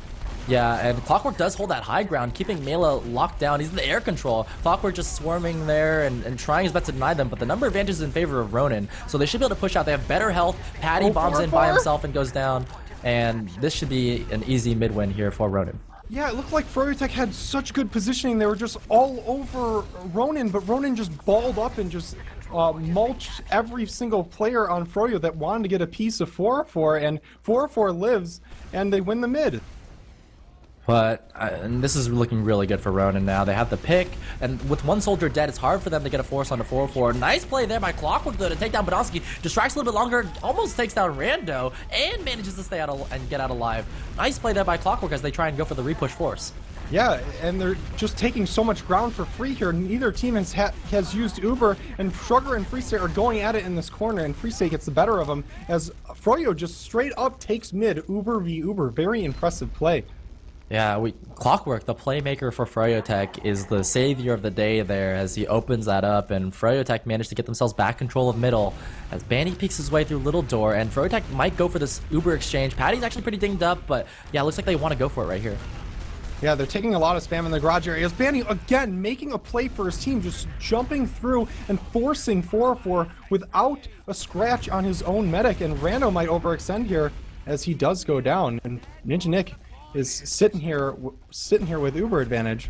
Yeah, and Rando's a good player. He's better than that. Like, when you have a bad Uber, you should just cut your losses and not feed, and now it just makes it a little bit easier for froyotech to retake control of second point as they begin pushing through Lunchbox. Again, Badonsky, these traps, though! He got the kill on Amuma, and Badonsky's traps are just so next level. He's getting kills where he shouldn't be. Yeah, and especially on the other team's down, man, they're not going to be able to spam Ronin out of the second point very easily as, Badonsky dishing out the damage, taking down Freestay with the help of Yomps, and another trap by Badonsky is what gets the force there. Patty goes in, tries to get 404. 404 stays alive pretty easily, and Mela tries to hold off second point just a little bit longer so that Shrugger and Rando can come in and pick up those kills. Great play by Mela to hold off second point just that little bit, and now Ronin are rolling it in the mid. They take down Ninja Nick right at the tail end of that, and Ronin in transition are moving so quickly, they want back control of middle right now. Muma is getting baited by Badonsky in that choke area, just both Delaman going down in that exchange, and it's such fast-paced TF2 here. It's hard to tell who gets the best of it, and it looks like Ronin actually does with Ninja Nick going down in that choke area. Great read here by 404, seeing the forward spawners coming in and backing himself onto second point. Unfortunately, Rando wasn't quite on the same page, and he fought the 1 versus 4 and lost. Mela might be in a similar fate, but it looks like he's able to barely skate out alive as 404 is hitting these crossbows. So really nice medic play there from 404. Can they retake mid with the 60% advantage? Nice air shot from Mela to start things off. Yeah, Clockwork, again, just trying to get a little too aggressive for his team, and Mela just reads it like a book and just runs into him in that garage area as they come through choke, trying to get through here without having to use their Uber, forcing Banny out of that choke area as they are on mid now. What? Banny, oh my goodness, takes down Badonsky and almost gets Mela there as well, but Ronin still were able to retake control of middle point without using Uber, and the threat is still there. Yeah, and Clockwork again just going in too deep. Everybody, it seems like one player on each team is just getting baited out after the Ubers, or after the fights are done. I mean, that's just the way Clockwork plays. He wants that force. It's not getting caught out. He wants to get the force onto 404 to give Ninja Nick the Uber advantage. It's just not working out for them because Ronin's defense onto 404 is so good. And here they come now through Lunchbox, climbing the stairs and putting themselves in position for a solo Uber exchange as Patty jumps up for the force. Yeah, and Banny does force 4-4 as Ubers are exchanged. Ninja Nick is flashing as well as 4-4. 4-4 is in pretty good position to get out, and looks like Furrier is getting a slight better of this. Actually, Ronin is re-pushing this, and Badonsky is doing so much damage with Yomps in this corner area, and they do take that after Uber fight. Yeah, and Ronin just catching them off guard. Great damage by Badonsky to really get the frags that they needed there. And RONIN now out to a 4-1 lead, Kurt. And oh my they're running away God. with this game. It just looks like froyotech has good Ubers while they're actually Ubers, but the post-Uber, RONIN just kicks it into overdrive and just slams them. That was ridiculous how fast things fell apart for them as we head into the potential final round of this map here. Yeah, and you called it, Kurt. RONIN just playing tight together. They're defending 4-4 very well, and froyotech are just throwing one player at a time at him, and it's not really working out for them. That strategy's not right. Here they're going to go again for it. Patty jumps high, tries to go for a fake bomb as Banny gets the kill on the rando in garage. So the one-man advantage there for froyotech as Banny goes for a second fake bomb, does get picked off, keeps things 5-on-5, and RONIN just had the better health here. They're going to they're just balling up, SLIN. They're all together, just a never-ending swarm of blue players just balled up. And look at truktruk getting in from behind. He wants that. Oh my goodness, Badonsky right in to get 2 kills. Free State and Muma going down. Truktruk though, in behind onto 404. Can he defend himself? Does manage to get Uber and pop it off as he lands a crossbow there too. Good job by 404, but RONIN barely gonna get this middle. Ninja Nick has the Uber advantage though, and froyotech have to get this push to work if they want any chance of winning this match. Yeah, good play from Truktruk, I believe, forcing 404 by himself in that garage area, salvaging that mid for his team, giving Ninja Nick that Uber advantage. But again, RONIN just balling up on these mids, and it seems if there are any more mids on this match, it doesn't seem like froyotech's going to be able to win any of them as they push into mid here. Well, they're trying for it. Badonsky hits the early pill on the Truktruk, and oh no, froyotech are just falling apart on this push. They're not going for it. Patty, oh no, they get forced in the corner here as well. This is disastrous. They flash Ubers. 404 is very far out though. Badonsky even helping to take down Patty, and the air crossbow by 404 is insane. RONIN hold off this push from froyotech. Yeah, Yomps and Truktruk were actually in the enemy team's yard just duking it out and winning a 2v1 fight in the backfield, just making it very annoying for froyotech, and now they find themselves pushing the second point with Truktruk getting aggressive once again. He's looking to make the play for his team, and it looks like Badonsky's reading him like a book. Great job by RONIN to get the pick on the Truktruk once again, and RONIN just moments away from closing out this match as they head into last through the left side shutter door. There's almost no defense there. Muma gets the pick onto truktruk with the trap, but the Uber is in now for 404. Nick is nowhere near getting it. They also have control of the high ground on the pipe. They're putting capture time down. Free State tries to hold it off, but that's not going to be enough there, and the cap goes down. RONIN take the first map 5-1. Yeah, they just put the pedal to the metal and just didn't stop after that second half started. And man, you were right, 5-1. 5-1. I'm like patting myself on the back over here. Well like, done. Yeah, good job, SLIN, you know, calling it right. And yeah, it looked close at the beginning of it, but what really set it off later on down the line was that chemistry from RONIN, balling up, playing around 404, and froyotech just went to what they're comfortable with, which is, you know, trying their best to stay around with Ninja Nick, and then like Banny and Truktruk, they relied too heavily on them to make plays, and RONIN read that. They were able to hold off Truktruk, hold off Banny, and they were able to turn rounds that way later on, and froyotech just didn't have an answer.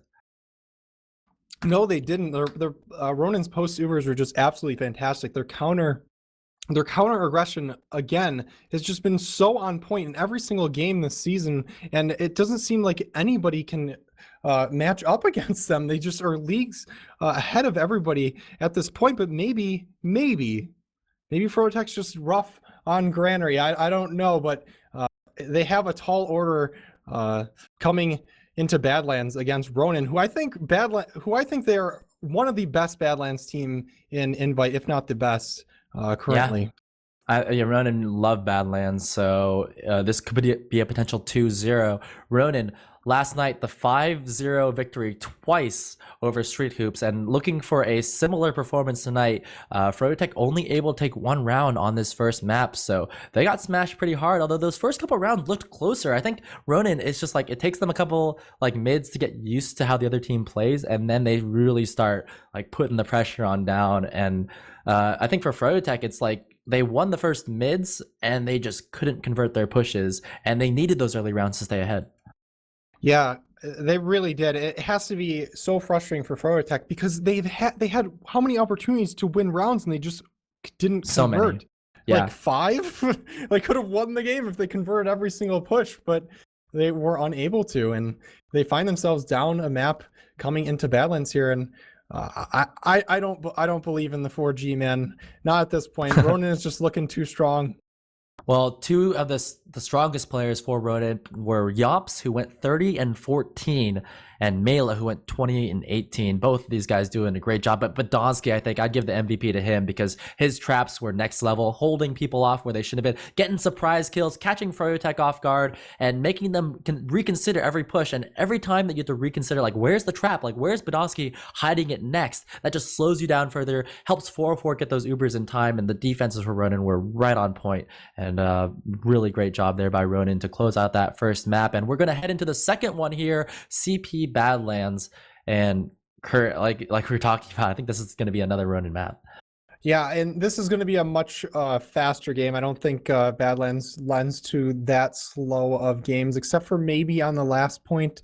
I don't know. What do you think froyotech needs to do to win this game? I honestly can't think of a way they can win other than like getting ahead early and attempting to slow the game down. But like I said, it's kind of hard to do on Badlands compared to maps like Granary and Gully Wash and Metalworks. Yeah, definitely. I mean, if you can look at the meta strategy for a moment, like the way that Ronin likes to play is balled up together. And froyotech were actually finding ways to take advantage of that early on. You saw Clockwork and Bandy sneaking behind the enemy team through the flank and then forcing back caps and forcing Ronin to turn around in different directions, throwing them off guard. froyotech were able to like, you know, get themselves into offensive positions based off of those plays. Later on, Ronin started locking those down. Mela started playing the flanks better. They were collapsing. They were taking down Clockwork and Banny early on in the fights. And once those threats are removed, froyotech has really nothing left to fight with. And Ronin have just done a really great job of closing these matches. And 5-1, you look at the score and Ronin just playing the cleaner game. froyotech could try and play that game against Ronin, but the chemistry is just there for them. As they have those 2 seasons of advantage, right? Like they play the same classes every season, every match. They don't have backups on Ronin. They play with the same players every single time. froyotech, meanwhile, again, you know, swapping classes around. They don't have that chemistry quite there yet, and you can see that in the way that they're playing. They're relying very heavily on Banny and Clockwork to make plays. Yeah, but as you say that, Patty did actually have a pretty solid game, 250 VPM in a slower match. But as we mentioned very early in the cast, Granary does not lend to scouts, so you can't really expect Clockwork to go ham on a map like Granary. I think a bright spot to transitioning to Badlands, other than Ronin being very good on it, Clockwork is going to have a lot more room to make plays for his team, other than on a map such as Granary, where it's very choke pointy. Yeah, it's a really good point there. I think that this will be really good for froyotech. This is hopefully a better result there for them versus what we saw in Granary. I mean, I expected froyotech to do slightly better on Granary and Gully Wash. So if they can pull something here on Badlands, that'd be great. And this is a map where all these guys have played this map a million times. I mean, Badlands is the Dust 2 of TF2. So I'm really looking forward to this upcoming match, but you know, these are the top 2 teams in North America going head to head, and Ronin's making it look easy. Yeah, they really are. And Badlands can lend to some cheeky rounds if your team's not pushing out properly. This is probably the only map in the rotation that backcapping last actually occurs quite often. So maybe froyotech can look to do that, as they were doing a pretty okay job of getting behind in that first half. Maybe they can pull some cheeky plays out and win some gimmicky rounds, so to speak. Yeah, pretty okay. Very meh. Very meh? It's like, yeah, pretty okay. It means that they have a chance of doing it, but odds are looking slim, right? It's if they're gonna win this map, they got to do it early on while Ronin's still adjusting, because we saw this against Street Hoops last night. Ronin doesn't really win the mids early on in any map, but then later on they start figuring it out and start closing out the match. So froyotech need to get early rounds on the board. They need to win middles, roll all the way to last, and do it before Ronin can figure them out. Once Ronin figures them out, once they get ahead in rounds and start playing the clock, it really puts the pressure on the other team to convert every single one of their offensive pushes, and it's really tough to do that against a team like RONIN, who is so strong defensively.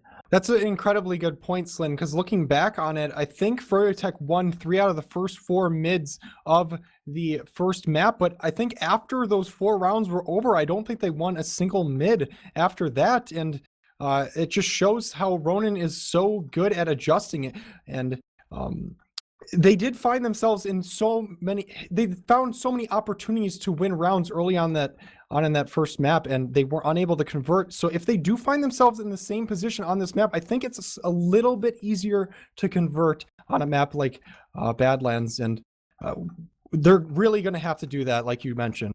Yeah, both teams like to play the same style. I'm not sure if that's just the meta of TF2 right now and that's the way the game should be played, or if that's just because these two teams are the top teams and they just like to play this style. But the key is, win middles, get an early lead on the board, and then slow it down, like really slow it down, and then either put Sugar on sniper or put Clockwork on sniper and wait for those picks. And that's just the way the teams like to play this, and sort of like wind down the clock and force the other team to make defensive mistakes or offensive mistakes. And that's why we see like these 1-man sacks, these 2-man sacks, because in transition a lot of the teams are a little bit shaky.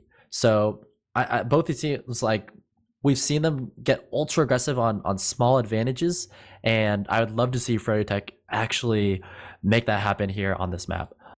Yeah, and like we alluded to earlier, this map does lend towards scouts much more than Granary does. So I'm expecting some big plays out of all 4 scouts on this server here. All of them are top tier scouts in this invite division here in North America, and I really think it's the Clockwork factor if they want to win this game. I think Clockwork is going to have to go absolutely insane, and I think this is the map to do it on.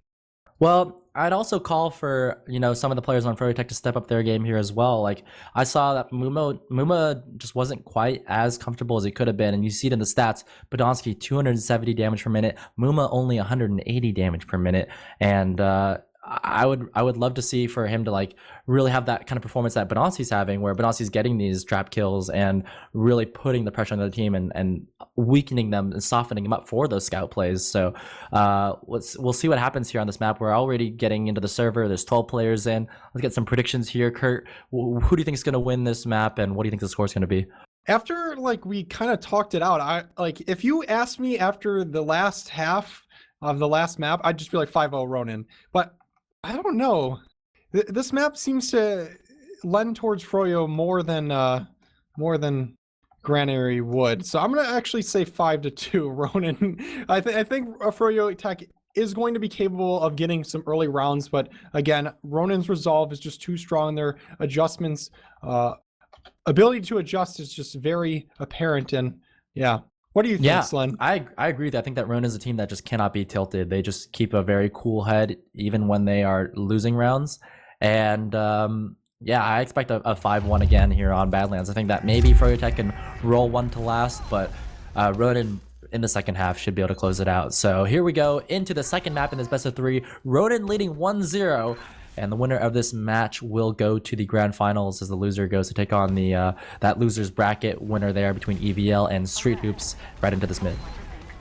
Yes, Slin, I'm actually reconnecting the server as I did crash as it went live on 3, so I apologize for that. Hiding in the corner, but Mela backs up into him, and Patty goes for a rocket jump onto 4-4. Banny to help try and collapse onto that kill, but they're not converting it. Banny right at the very end of that is able to hit 4-4, but they put too many resources into killing 4-4, and the rest of RONIN stays alive.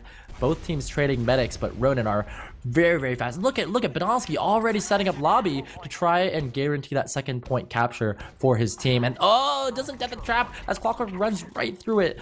Missed an opportunity to get a kill, but RONIN still should be able to get this 4th point down here, Kurt. And the Ubers are going to be even. And froyotech maybe considering a push. Look how many players they have here in lobby. Banny and Ninja Nick pushing their way out of trash. Banny tries to put some damage on a Badonsky, but it's not going to be good enough to get the kill, but it is good enough to get the high ground. As 404 is trying his best to deliver some heals to his team, but they're all playing choke. They're all going to back off of this. And 404 has actually managed to get himself into a 30% or so advantage, which is pretty surprising considering both medics went down around the same time. But I don't know if RONIN are aware that they have this advantage here. Yeah, they might actually be aware. They've been building this whole time while they were fighting on that Spire area. They probably were able to see Ninja Nick just tanking his pocket, and they might be able to push off this. I don't know. It looks like they're posturing up in the flank, and it looks like they're getting very aggressive in the flank, actually, Yeah. but finding no one. Well, Rando and Mela tried to go for it as Clockwork with the finisher pistol kill onto Rando gets the kill there. I don't think that's going to incentivize froyotech enough to push, but you do see Free State and Muma trying to create some space over there. Badonsky actually knocked down pretty low, and Banny wants to go for it. Jumps in. Uber is popped. 4-4 does flash to save Badonsky. Right back onto Mela here as Mela's trying his best to get in through choke now. Doesn't get any kills. Rando's still dead, so they got to be careful. Coming in the flank, and he goes down. Somehow they're coming back through choke here with Banny coming in through the valley area. He's putting up so much damage on a 4-4 as Mela is counter jumping and just getting suspended in the air by Clockwork. Great push from froyotech, just going back and forth playing their heels. Yeah, Ronin, again, you see them all balled up. This is the style they like to play. They're just grouped it together, giving up ground. They're going to try and get 4-4 this Uber in time to defend last. That's their main focus there. And froyotech are slowly working their way into upper lobby. So you do see Badonsky setting up this forward hold. That forces the team to climb Spire and slows down their push, which allows 4-4 to get it in time. Finding Patty over by drop down is nice for Ronin, though. Yeah, Patty getting a little aggressive on that battlements area. Both Ronin scouts were ready for it and just chipped him down from full health. And it looks like Ronin is setting up an easy forward hold with Mela at that forward spawn, just spamming that Spire area. Yeah, it's actually really nice to have your roamer in forward spawn because he's got infinite health from there. So he can stop any sort of back caps from drop down and also keep tabs on Ninja Nick to see where the push is coming from. And look at that, Patty going down but choosing to go spy. So maybe that was actually a sacrifice play coming from Patty. He is on spy. This is actually a pretty decent last to play spy on, as the medic generally holds in the same area. It's not a really big wide open area, so if you can sneak behind there, you might be able to get that backstab in. I don't know if yeah, but I really like what Ronin's doing here. A lot of teams will go for this forward hold and try and do it for too long, and the forward hold does have some weaknesses. So rather than risk those weaknesses, Ronin just pull all the way back to last, even out the Ubers, and say, look, froyotech, we'll give you all this space. It's your turn to mess up the push, and then we're going to capitalize once you fail. So Patty's able to sneak himself into last point. There is a level 2 sentry gun, so even if he uncloaks here, we can see what happens. That gun is going to help take him down. Punches Patty in the face with his Uber saw, takes him down, and they're probably going to be sending in a counter sack in here with Mela getting aggressive in lobby. And, yeah, but this counter sack, you got to go quickly, and what we saw in Granary was Mela not moving fast enough to get the counter sack in there, and rather than risk it, again, just slow it down. They're going to wait for froyotech to do like a solid committed push, or at least a 2-man sack. Yeah, their counterattack is just so strong. They're just letting froyotech hang themselves, and it seems like they're just playing off of that strategy, letting froyotech get way too aggressive and then pushing off of their man advantage. So froyotech is actually in lobby here, just chilling. Yeah, but here's Clockwork, the playmaker, coming in from the bottom right as Patty jumps in from main, onto the point, doesn't get the cap. Mela is one step ahead there and holds that one off. That's the 2-man sack from froyotech. Are Ronin going to move on that? I don't know. They did lose a player in that battle. Shrugger is getting very aggressive, taking a lot of damage in that lobby area. Is he going to be able to get out? He is. But Rando goes down in this upper area as well. Yeah, Rando peeked to try and relieve pressure off of Shrugger, but I'm not sure I like that trade. I think I would have rather kept Rando alive. Soldiers are better at holding up the chokes, getting the force out of Ninja Nick, and he's up in a couple seconds, so it won't be too bad here, but Banny wants that bottom right. Yeah, Ninja Nick's committing with Banny. They take down Yamps, and they're walking behind the point. They haven't popped Uber just yet. They finally trade Ubers behind the point. This is very awkward exchange. I don't know who's going to get the better of it. It looks like froyotech is getting a little bit of the better of it, but this post-Uber fight is the most crucial part. And it looks like froyotech finally is going to get the best of Ronin after the Ubers are exchanged. I mean, we're talking about the best players on froyotech, and Banny carrying that one for his team, getting the spawn kill onto Yomps, and then opening that up with the Uber. Then he goes just dancing around on the high ground, getting tons of kills. And I think it's possible that Banny's swept over to, yeah, it looks like Banny's playing pocket in this match. So that's the adjustment that froyotech is making against Ronin, swapping Patty over to roamer and Banny on pocket. It's working for them. Yes, it is, and it looks like they're getting aggressive on their own side with Patty sitting on that valley area. I don't know if Ronin sees this coming. Here he comes onto Badonsky, hits a rocket and just gets launched away as there is fights going on every which way. Clockwork takes down Rando below the point, and Trugger trades with him as it looks like Badonski's going in deep onto Ninja Nick. Ninja Nick is juking every which way, and he does stay alive. Ronin with the middle victory. Really good read there by Badonski to maybe exploit an opening. He's trying to hold off this choke though as Muma peeks forward. Wow, taking a lot of damage. Muma's gonna have to back off. And Ronin are happy to even things out here again. They want full control, and they know that Mela is a little bit late on the respawn. froyotech could read that and potentially push on the 6 on 5. Trugger's in deep, and he's caught in by Patty, but he gets launched into Ninja Nick. He hits 2 meat shots on the Ninja Nick, and he just holds his 26 health, just milking that Uber, keeping that choke area secure for his team without having to use. Yeah, really nice job by Ninja Nick. That's exactly the kind of play that they need to win this match. And we were talking about how Badlands might be a winning map for froyotech. They have the lead so far, and now the shoe's on the other foot. It's for Ronin. Can they make the offensive play? Can they convert around? Looks like they're just going to slow play it here, but honestly got trapped on choke. They're going to sack in Mela. Let's see how it goes.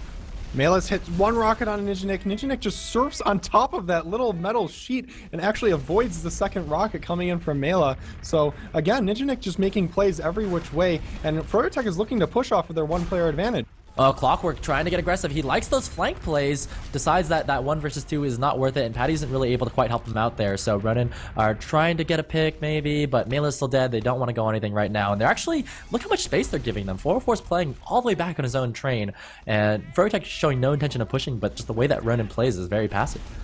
Yeah, actually, in fact, as you say that, Trugger is getting kind of aggressive on the flank area with Yams backing him up, and they back off, back onto mid. Like you said, very defensive. Kind of moving around every which way. Clockwork again.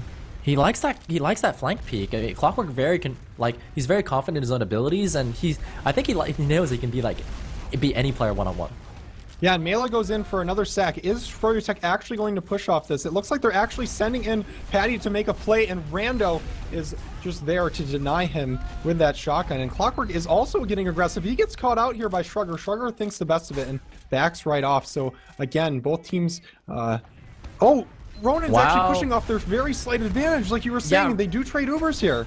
Rando on top of Ninja Nick, but 404 leaves him for dead. He's just going to give up that kill, so they throw in Rando there for the force, but 404 is completely out of this. The 1-man advantage there for froyotech, and Shrugger is behind. Got to keep aware of that there as Mela goes down. That's a 2-man advantage there for froyotech. They're going to swarm in. Shrugger on the back cap on Spire. Muma does spot it. Patty's trying his best to get back there to block that, and Ronin have backed themselves off of the choke completely. So nice distraction play there by Shrugger to pull the enemy team back, but they're still down 2 players on the flank. Yeah, they might not be able to defend this. It doesn't look like it. Shrugger delaying just a little bit as Banny is going deep into the choke, spamming out that area. Badonski, so good with his traps. Gets the kill on the demo man. I didn't even see that, man. Where was it? It was a trap on the train, and froyotech just didn't see that. And Ronin now peeking their way back in. They know there's no trap there, so they can actually start working their way back in. And the focus fire is real onto Rando, but... Oh. 4-4 hits a nice arrow onto Rando, but he does die to Patty in that exchange, so that's very good for froyotech. Ronin's just throwing themselves at Ninja Nick, trying to force that Uber. They do, but they lose everyone in the process. This is a very high price to pay for that force on the Ninja Nick, and Nick almost got away with it too if it wasn't for those meddling kids who were forcing him over by the health pack. But froyotech did get themselves quite an advantage there, and it was a bit of a risky push there, but Ronin, what really did them in was that botched Uber push onto 4.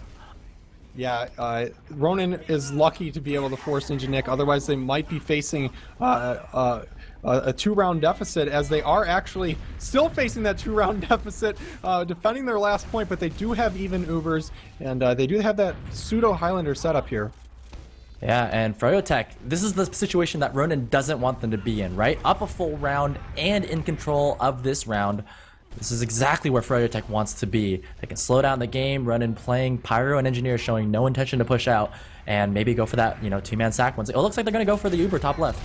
Yeah, and Yams is right-clicking his little heart out, pushing them back into the lobby area as 4-4 pops his Uber to save Yams' life. Yams is just flaming everybody down, and froyotech is actually re-pushing this with Clockwork and Muma on this high ground on the left area of the point. This might actually work out for them. Muma's got the stickies on point, but 404 with the Uber saw help to take down Muma. Clockwork all by himself isn't going to be able to get this kill. He? Oh, no way. 404's crossbows are just so on point, just hitting 2 there, doing so much damage to help his teammate out and finish those frags. But what Clockwork did that's really good is that he danced around and slowed Ronin's push out of last. So froyotech get the respawners, and they're all perched up on this high ground here, Banny's holding just them doing off. so much damage. Almost takes down Trugger and Bonansky, only getting Trugger, but if great pressure. But Well, they can move they quickly. have 10 seconds. They could go on this power play 6-on-5 top left.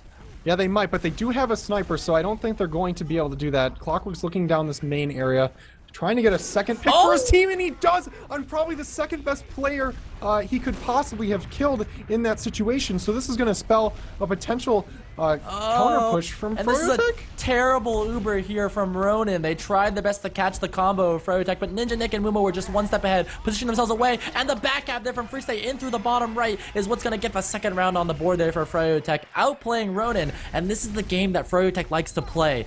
Force the other team to make mistakes and get rounds that way, and man, they're doing a great job. Yeah, the star players on froyotech, Banny and Clockwork, getting the two-man advantage for their team and helping secure that round as we head into the third mid here, as Ronin is facing a two-round deficit, as Patty is getting super deep onto Shrugger, taking him down and doing a lot of damage in the process, actually flanking the Ronin squad and taking down 4-4 as well. Oh my god, the focus fire is real coming from froyotech. Man, I love froyotech's resolve here. They got sweeped 5-1 in the first map, but they are right in it here on Badlands. And Yomps just dives in for Ninja Nick, but the froyotech did the same thing on the other side. Patty getting behind them on the diag, cuts off 404, doesn't allow them to escape. And froyotech in control of what's potentially the third round here in this map, and froyotech looking so good on it.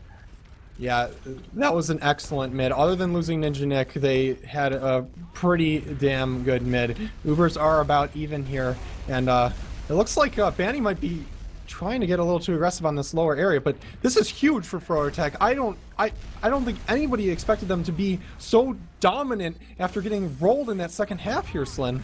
Yeah, I certainly did not expect froyotech to be in the lead here, but this is really good for them. Up 2-0, they can play the clock. About 17 minutes left in this first half, so there's time for Ronin on the board, and plus there's the whole second half, which is going to be another half an hour. But Ronin really need to rely on that defense. They got to hold off Froyo here and then re-push out of last.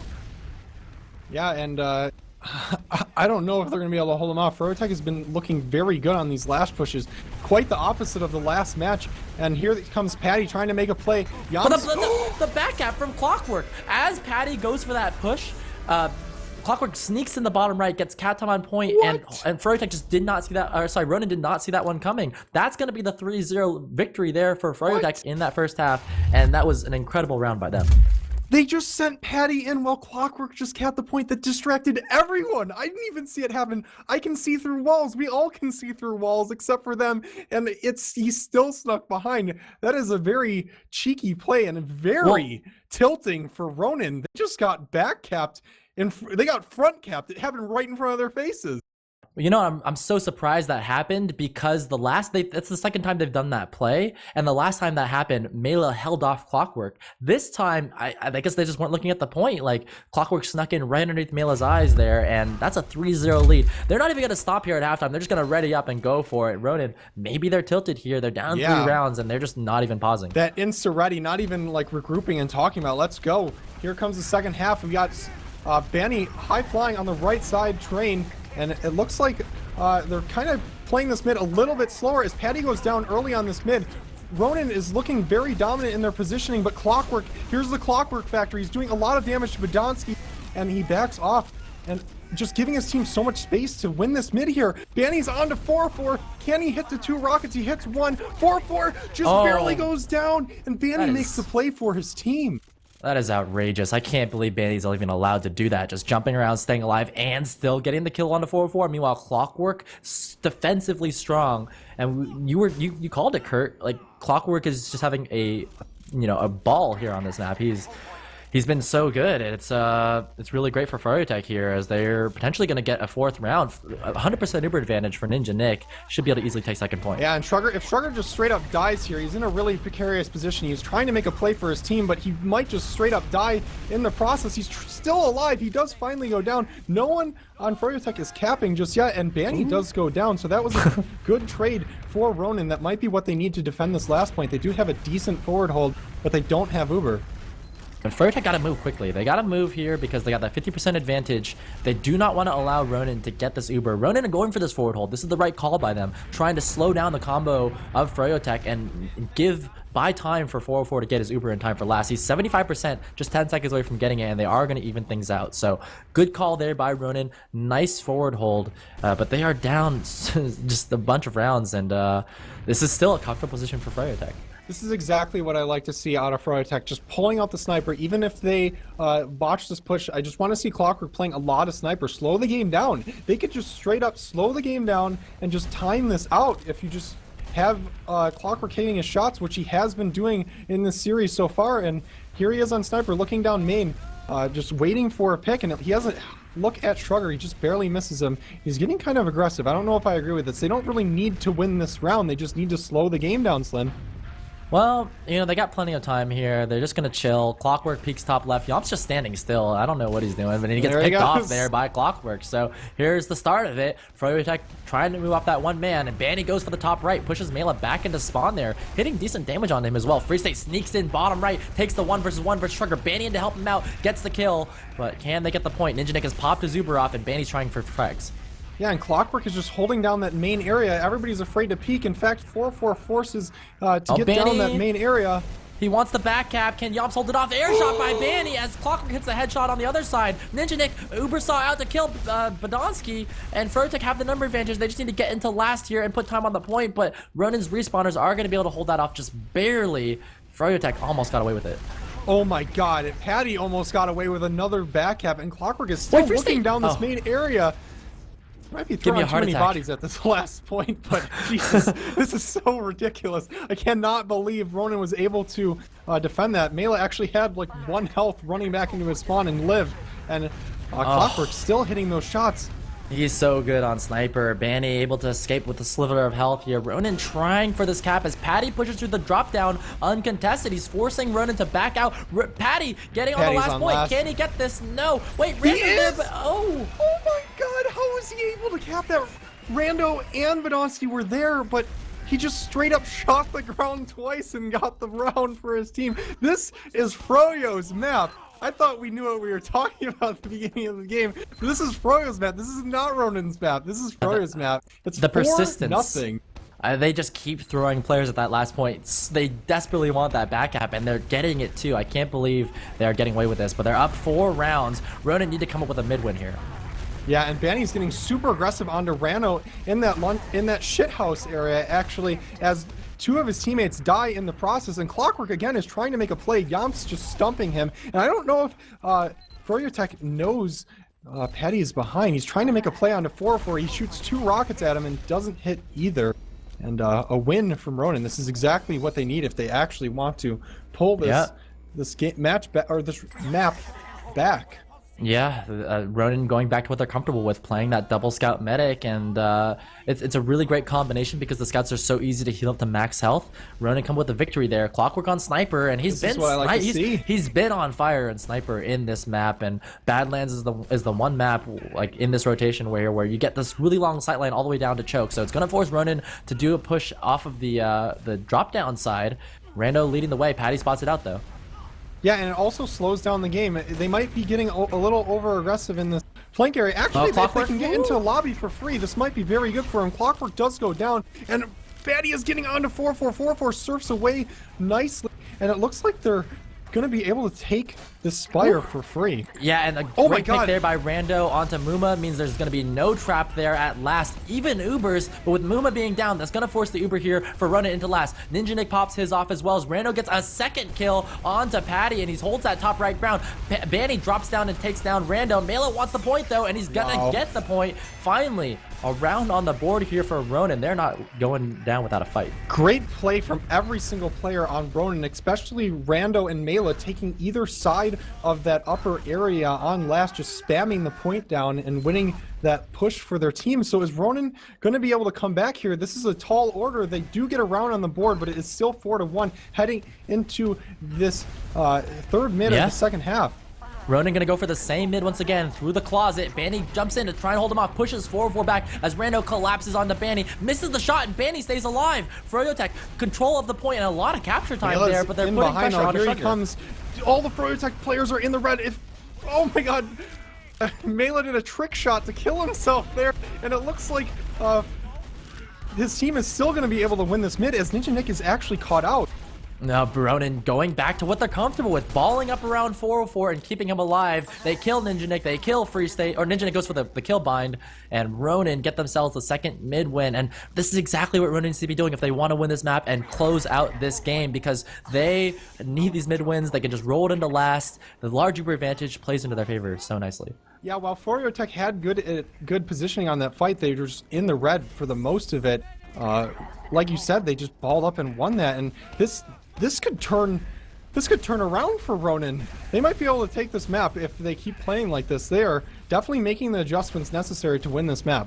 Yeah, again, momentum is so important in TF2, and they might be getting into the heads of froyotech. froyotech gotta stay strong here. They know they're heading rounds. Can they hold this off there? They got Free State on Pyro, top right, air blasting the combo back and doing a great job of it. He's gonna go down here, but it's a little bit late. Now they're trying to push the bottom right side. Mela lands rockets onto Patty, but can't finish it off. Now they're actually turning frags. 4 players down for froyotech. They're gonna stack pressure onto the point. Muma's got traps there, but it's not gonna be good enough, and Ronin collapse down here to get themselves their second round in a row, and this could be the comeback that Ronin needs.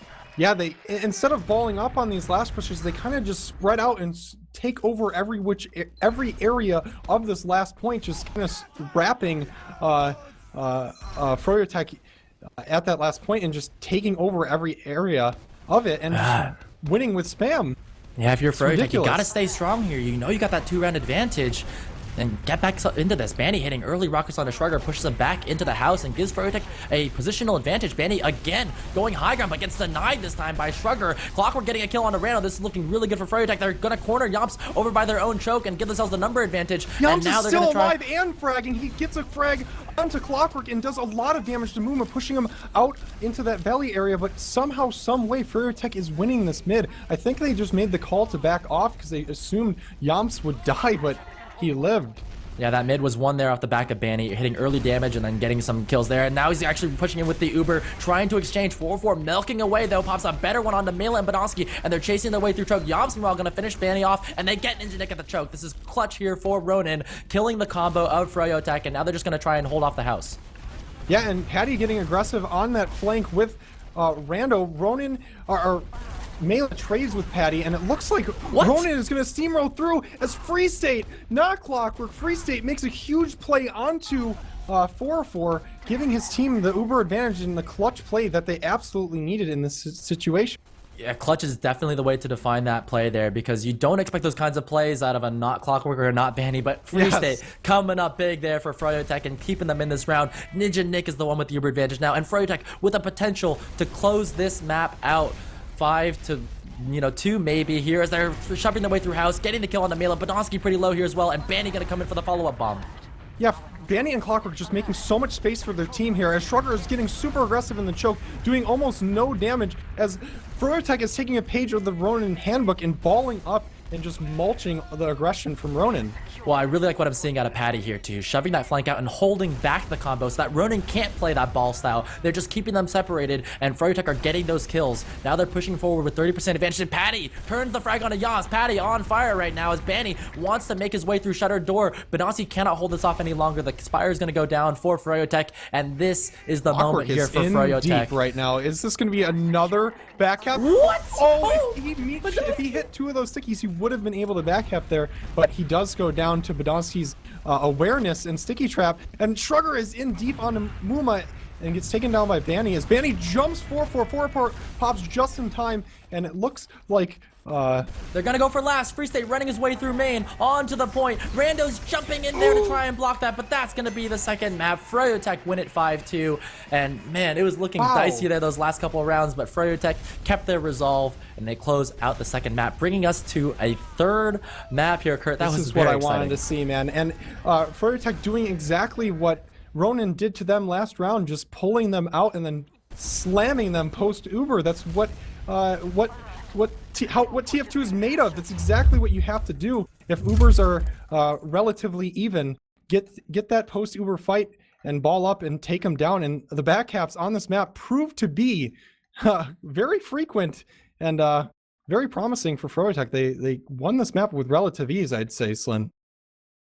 Yeah, really nicely played there by froyotech. They got the early rounds out to a 3-0 victory, and that forced RONIN to go for more aggressive plays than what they're comfortable with. RONIN likes to get ahead and then slow the game down, and froyotech was saying, none of that. They got those early rounds, and then they were able to play their style, play their game. RONIN tried to bring it back with a couple mid wins, but froyotech, again, just like, I love the way that they just didn't give up. And in the second map here, they were able to get themselves a victory and bring us to a third map here. It's going to be on Gullywash.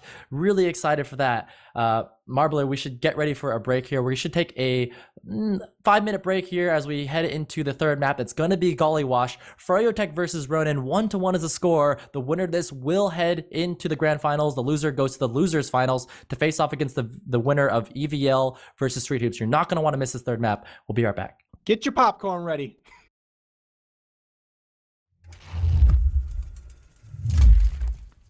And I think that's what... Hello, we're back? We are back, okay, I guess. We were talking about what we're going to talk about now, so that's perfect. We're coming into this third and final map here, and froyotech, they're not done. They are not done. They are not. This has been an exciting night of Team Fortress 2 action here on TFTV, and this is what we all wanted, right? The two top teams in North America going head-to-head.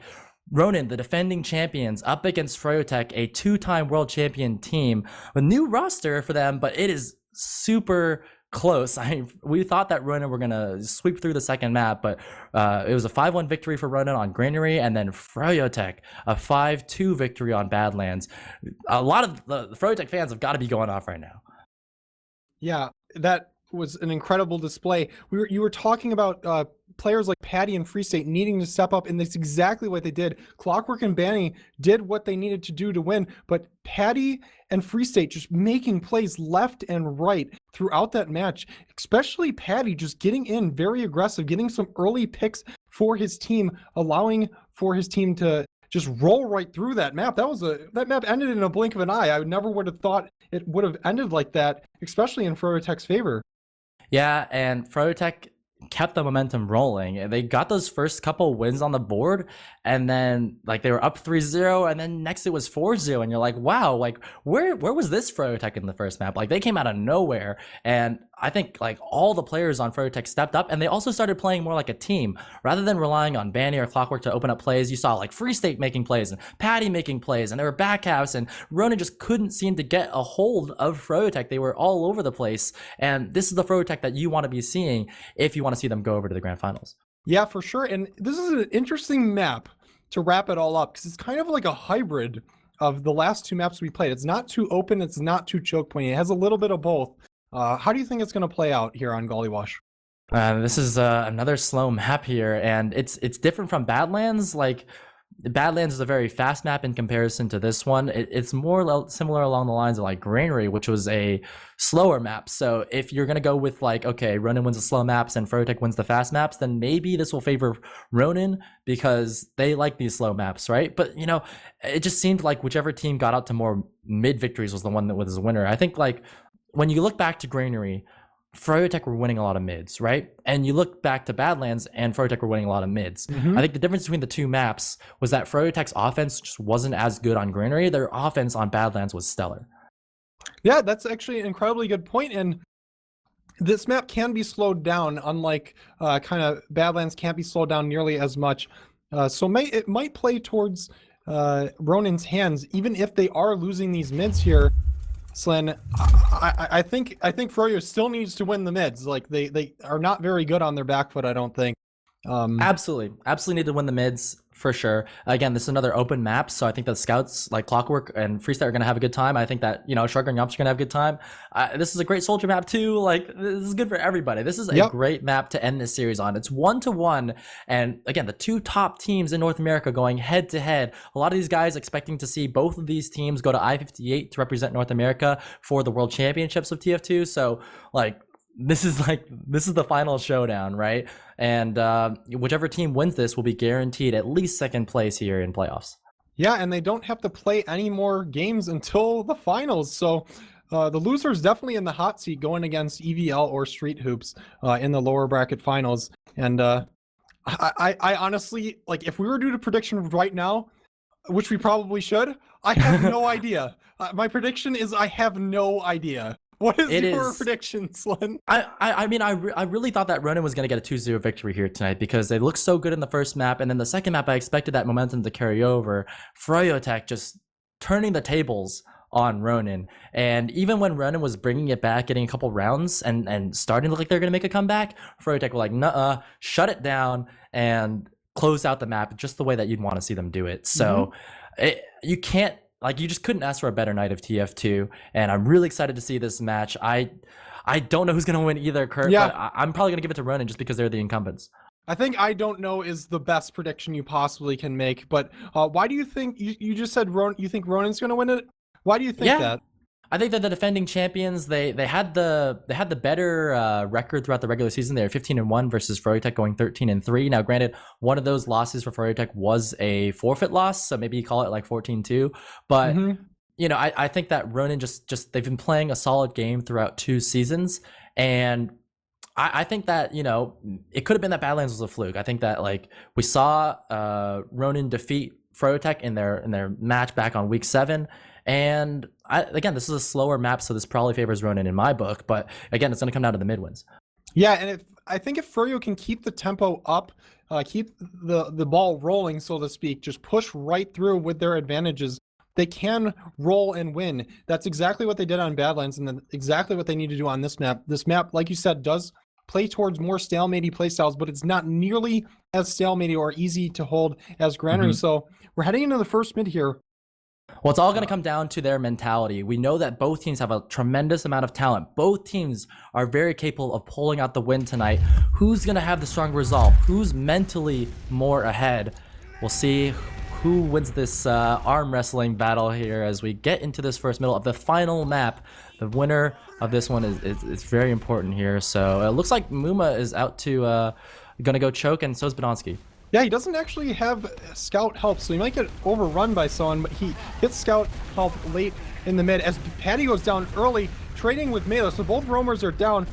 Both teams' position are almost exactly mirrored here as Shrugger trades with Banny on either side of the map. As Rando jumps over the top, taking so much damage from Clockwork and Free State as frags are being traded left and right, and it looks like RONIN finally gets the better of this mid. That was a very long mid there, SLIN. Yeah, froyotech were looking really good. Banny hit early rockets onto Badonsky, so did Banny. Sorry, did I say Patty and Banny both hitting early rockets onto Badonsky, but Badonsky coming up clutch with a 2K right at the end of that mid was what sealed the deal. RONIN get this first middle on the board, and Mela's going already for the high ground to push froyotech back. Yeah, they're getting a lot of time and presence on the point. Ninjanik is kind of caught out here. They're probably going to have to be forced to use their Uber. Badonsky goes down before the Ubers are even exchanged. Ninjanik is very hurt, and Free State is getting in behind, taking a 1v1 versus Shrugger and Yamps, or 2v1 versus Shrugger and Yamps, and loses it. And, yeah. I don't like that call there from Free State. I think he could have stayed alive and then pushed 6-on-5 into middle. So froyotech had a number advantage. They lost that one there. That pick onto Badonsky was almost what clutched that win there for froyotech, but it still pushed RONIN back to mid. Yep, for sure. And it looks like RONIN is not stopping. They're pushing into lobby. They're doing the rat play into lobby and drawing Froyo back into their own lobby as they back out into the big door area. Muma is doing so much damage. No one is dying just yet. Free State cleans up one of the frags onto Mela as they roll right into mid here. Yeah, this is a really sick transition play by froyotech to shove the big door. A lot of the plays will come through the big door because it's wider open than the choke, but they're able to get their way through there and push out the flank. And really nicely done by froyotech to retake this middle on even Ubers.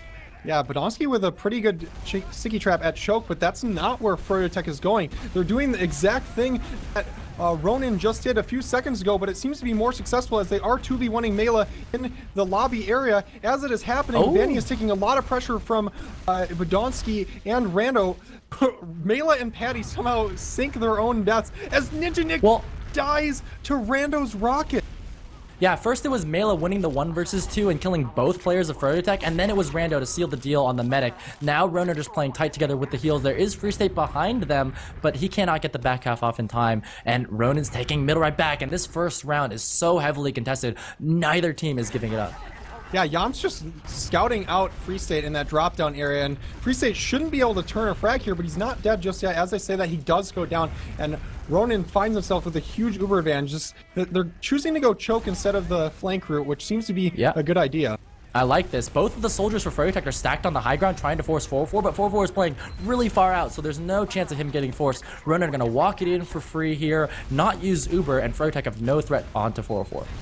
Yeah, and there's really not much going on in lobby. Actually, there is a pretty good sticky trap, but Truktruk takes down Patty while I was talking about it, and he also makes room for his team in the lower area. Budonsky takes a lot of damage to that sticky trap, but they are rolling right through. Time is a-ticking. They do have, they do use their Uber and they are pushing froyotech back into their spawn, getting so much time on the point, and they do cap. Oh my god, froyotech desperately trying to get their Uber, they just got backed up too far, Slin. Yeah, Patty tried to go for a sacrifice play on second point to get a force out of 404. It wasn't successful, and then RONIN just capitalized on that, shoving into last, using their Uber there, and a textbook push by RONIN to close out this first round and get themselves out to that 1-0 lead. Yeah, I'm going to be watching Patty. Last minute, he just kind of died right away. He's going to be going towards the drop-down area. He's getting very aggressive on the drop-down with Mela countering him. Patty is out of the fight completely as the rest of the fight is taking place, and both teams are on their respective sides as Patty does get cleaned up in the backfield. And they're just spamming away here, Slin. RONIN are playing that ball style. They're playing tight together. Both of the soldiers for froyotech were denied. Banny couldn't find an opening. Patty couldn't find an opening, and the rest of froyotech just had to back off and give up all that space. And you do not want to be having your soldiers getting denied here as Banny gets a kill onto Rando at the big door. Even Ubers for either team, but RONIN has the positional advantage, and froyotech are going to have to give up all the space. Yeah, they snuck their way through the big door. No. Here they go. Banny's in onto Budonsky. He does go down without cleaning up any of the frags, and Ninja Nick pops on no one. Muma getting the tail end of this Uber, actually hitting a very nice air sticky onto Mela, but it doesn't not turn any frags whatsoever. Yeah, there's a very questionable defense there by froyotech. I'm surprised that RONIN haven't capitalized even further. There's a two-man advantage, but they're not going to be able to do anything else with it. But yeah, froyotech were just not in position for that block. They're lucky they got their medic out and everything. Yeah, I don't know if Banny wanted Ninja Nick to Uber onto him in that jump, but he just died for no reason, and Ninja Nick also Ubered for seemingly no reason, and RONIN is pushing through this water area as Clockwork hits this great headshot onto Truktruk as they swarm the point once again. Oh, 404 in a lot of trouble, and Free State on heavy is just holding everything off here. Budonsky trying his best to put some damage on him. The focus fire in from Rando to help out. It's gonna be a 3v2. It's cutting it down to the wire now. RONIN stacked the point, and they're going to get themselves the second round, but that was really dicey. That was such a gradual push. It looked like Free State's Pudas play was going to actually defend the point, but it did not work out at all. Rando coming through that main area, just spamming rockets without any pressure whatsoever, helped them secure the round there. As Muma and froyotech are looking to come back here in this third round of the last map of this series. Yeah, that was 2 quick rounds. There's only been 5 minutes of gameplay, and we already see RONIN out to a 2-0 lead. Patty jumping up here, takes down Truktruk. It's a bit of an exchange as RONIN has better point presence, but Rando might get caught out here by the choke. Goes down, Mela trying to help out there. Yomps is picking away at Ninja Nick, brings him down to half health. Can he finish the frag there? 404 might be caught out here as well as he's trying his back away from Patty. He's eating spam rockets. Wow. Free State trying to collapse down on him, but 404 is able to stay alive just barely. Uber saw out as Budonsky goes down, and 404 is going to get finished off at the tail end of that fight. Yeah, they just baited RONIN back into their own choke and just fragged each RONIN player one by one there. It looks like they were going to lose that mid, but they came back and pushed through, and they have Uber advantage. Looking at this last point here, Slin, this is exactly what they need. Yeah, froyotech looking in a good position to convert their first round of this game. They're shoving in underneath through dungeon, and RONIN do not see this coming, so Banny's going to get in pretty deep for free. Takes down 404. Big pick to start things off as the rest of the team is shuffling in. They're going to deny the sentry gun. They're going to get onto the point. RONIN have a little bit of high ground. Rando is really the one turning the frags with the help of Truktruk. Gets way too many kills with that. Now it's up to Clockwork to try and win a 1 versus 2, but Rando's shotgun is way too strong, and RONIN barely hold off that defense. It was close. Yeah, it was a fantastic Uber coming from Banny, taking down 4-4 immediately and then hitting a nice rocket onto Budonsky, taking him down as well. And they were somehow, some way unable to convert that round with some great plays from Rando and Truktruk once again. Looks like they're froyotech getting want to go for a aggressive. dry push through the big door. Mela, Shrugger collapse and takedown. Rando's in behind, Rando's trying in to make another behind. play. Ninja Nick is so hurt. He's at a sliver of health. They're pressuring the froyotech team out of the big door, and Mela's in deep, taking down Ninja Nick finally. And Ronin is back in form, it looks like. Yeah, froyotech tried to go for an off-Uber play, but they ended up getting punished for it. Mela was the one to do most of the punishing, as froyotech's Banny and Patty try their best to kill 404, and they're not going to get that kill. Now it's Clockwork here, gets Shrugger down. Free State's trying to help out, but it's a 2v4. Clockwork and Free State, every single player on froyotech selling out just to try to force 404, and 404 has so much trust in his team, and he just does not pop at all. And it looks like they're going to be able to get in through mid with their full Uber advantage. I mean, I really hope that froyotech is not falling apart right here. What won them the Badlands game was the team play, playing together, focus firing as a team, not going for these sellout plays onto 404. Like, the playmaking is not going to work out for them because Ronin's going to ball up, they're going to protect him, and they're going to get the advantage. Clockwork is in forward spawn, has a good angle onto Rando. They do know Shrugger's making some space. Rando is spamming Clockwork out. Clockwork does finally respawn as the Ronin squad is putting so much pressure onto froyotech in this battlements area. No one is dying just yet. Rando is saved by 404, turning one frag onto Free State and looking to get another kill on the last scout of froyotech on Clockwork, and he does go down. So a pretty decent Uber coming from Rando, and Shrugger's already on last. Wow. Yeah, the froyotech combo was just not positioned properly there, but again, the way that Ronin was playing that force was just not that good. They were not focus firing their spam onto 404, and they just sent Free State in and said, hey, Free State, jump in there, try and get a force, do as best you can, and the combo just wasn't in position to defend last. So froyotech looking like Ronin from last map, right? They're down 3-0. They're just throwing themselves at their own deaths. They're just jumping into a pit of death. That's exactly how that last round went. They looked so good until they failed their last push, and then after they sold out for like a minute straight onto 404, not getting anything out of it, that was halftime. Yeah, and it's so easy to read for Ronin. They know that the sacrifice is coming because 404 is staying alive and keeping that Uber advantage for his team. So all Ronin has to do is ball up, and they have the consistent strong scouts to hold off Banny, to hold off Patty. It's been difficult for froyotech to find a way in, but I think they should go back to what's working for them, which is the team play, the focus fire. Again, use what Ronin's doing against them. Ball up yourselves. Yeah, they need to squad up. And squad up. They need to squad up. But they kind of actually did. They just kind of have a glimpse of sloppy play. As we saw, they did ball up on that third mid and won it when it looked like they were going to lose it. But they kind of had a mental lapse. Hopefully it was a mental lapse. Hopefully they continue to play like they did on that third mid. But yeah, I don't know. This is looking really good for Ronin here. It is looking really good for Ronin. And froyotech, though, not a team to give up. I mean, that's what brought them here to this third map. That's what won them the victory on Badlands. And here we are. Can Ronin close this out and get to the grand finals? Or will froyotech bring back the comeback of comebacks in this map, Gully Wash? Yeah, I'm going to actually check out Rando. He's been making plays left and right throughout this match. And here he comes, getting aggressive on Namuba in this lower right area.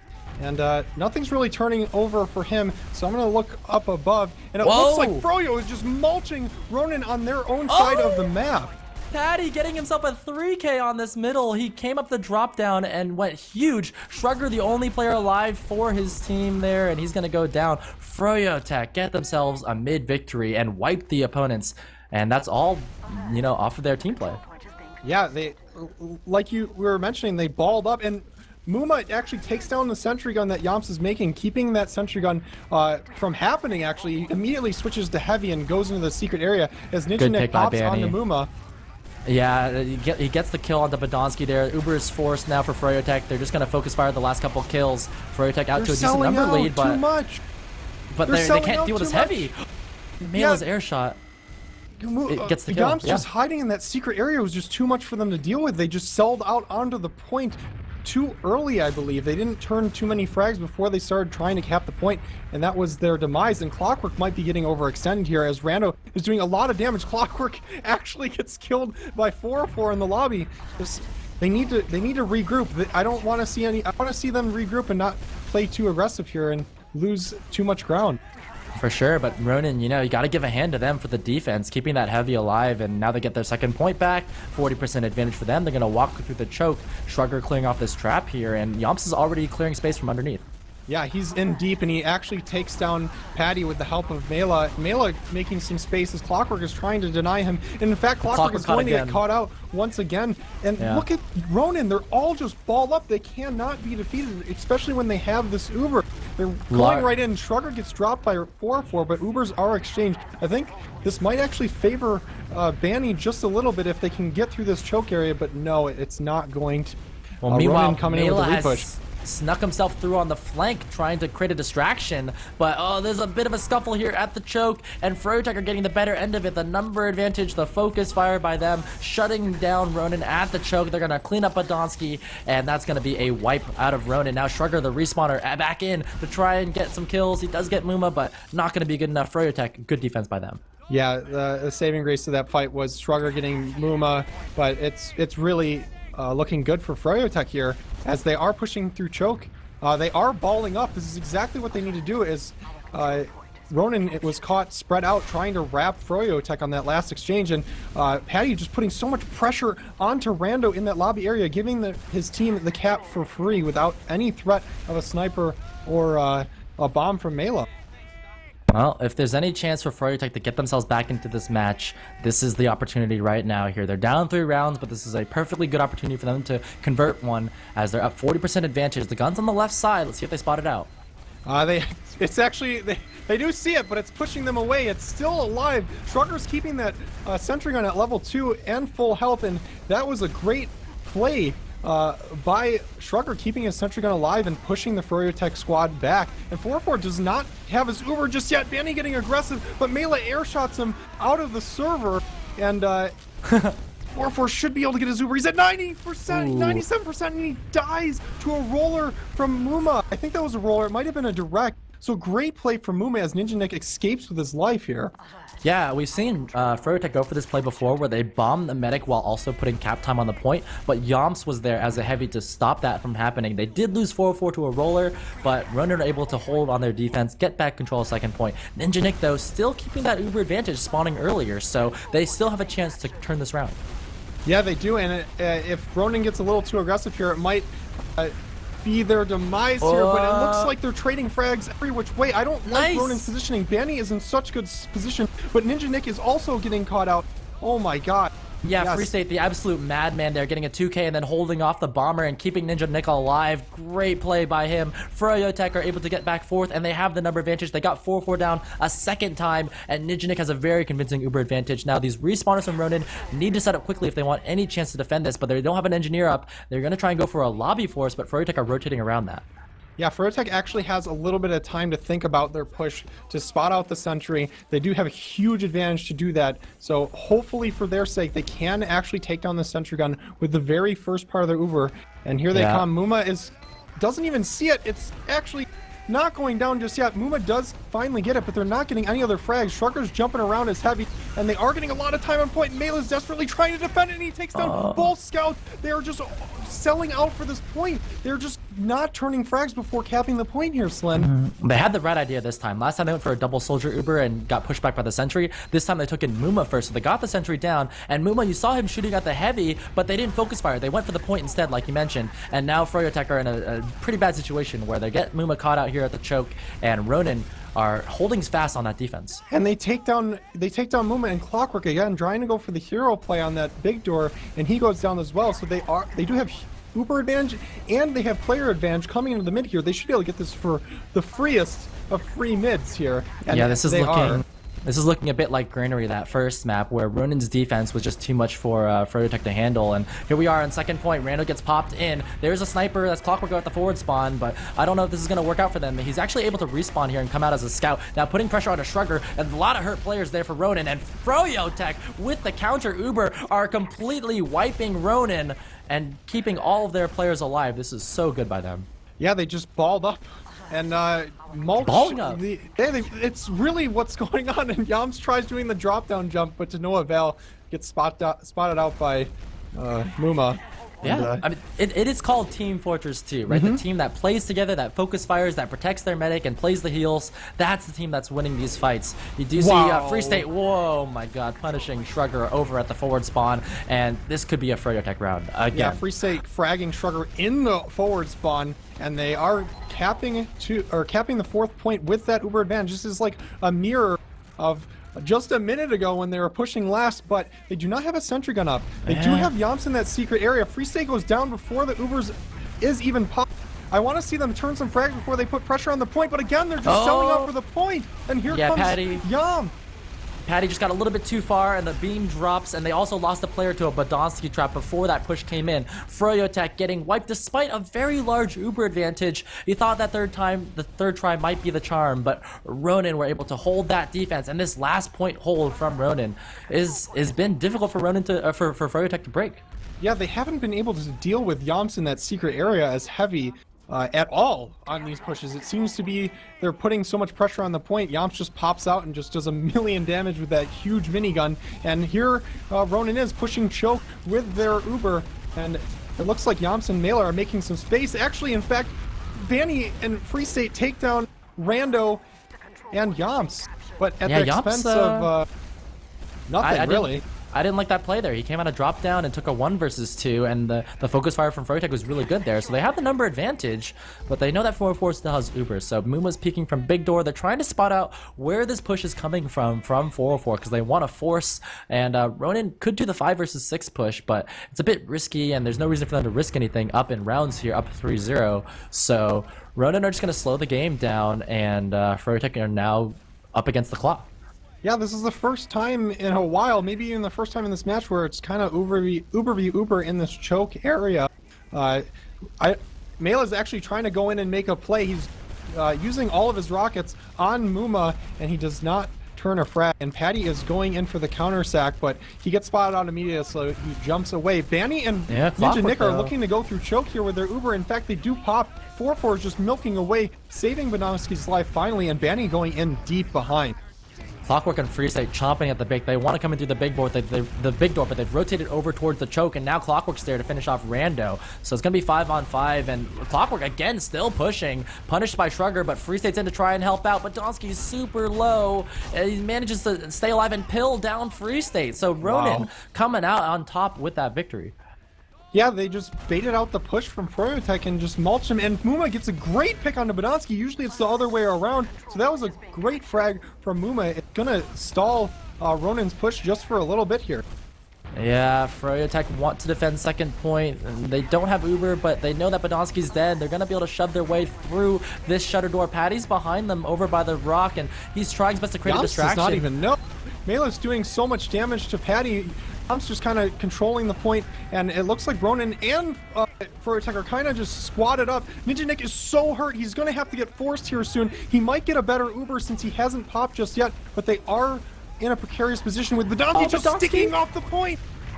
Yeah, and he gets a kill on the Clockwork, ducks himself into water, and they force the Uber out of Ninja Nick back on their last point. That's got to be frustrating for froyotech. They get a couple kills, but the Uber is not positioned in the right place for an offensive attack. Oh my gosh, Badonsky just going in deep once again, making plays for his team. He does go down for his troubles, so it looks like it's going to trigger the push from froyotech, as this might work out for them. Last time this happened for RONIN, they got rolled, so let's see what happens here. And it looks like froyotech is balled up and pushed them out of choke. So good team play from Froyo. Yeah, I really liked what I saw there. They pushed out all the doorways. They got a lot of capture time on second point, and the high ground capture from froyotech was what did it for their second point. Now the clock is still against them.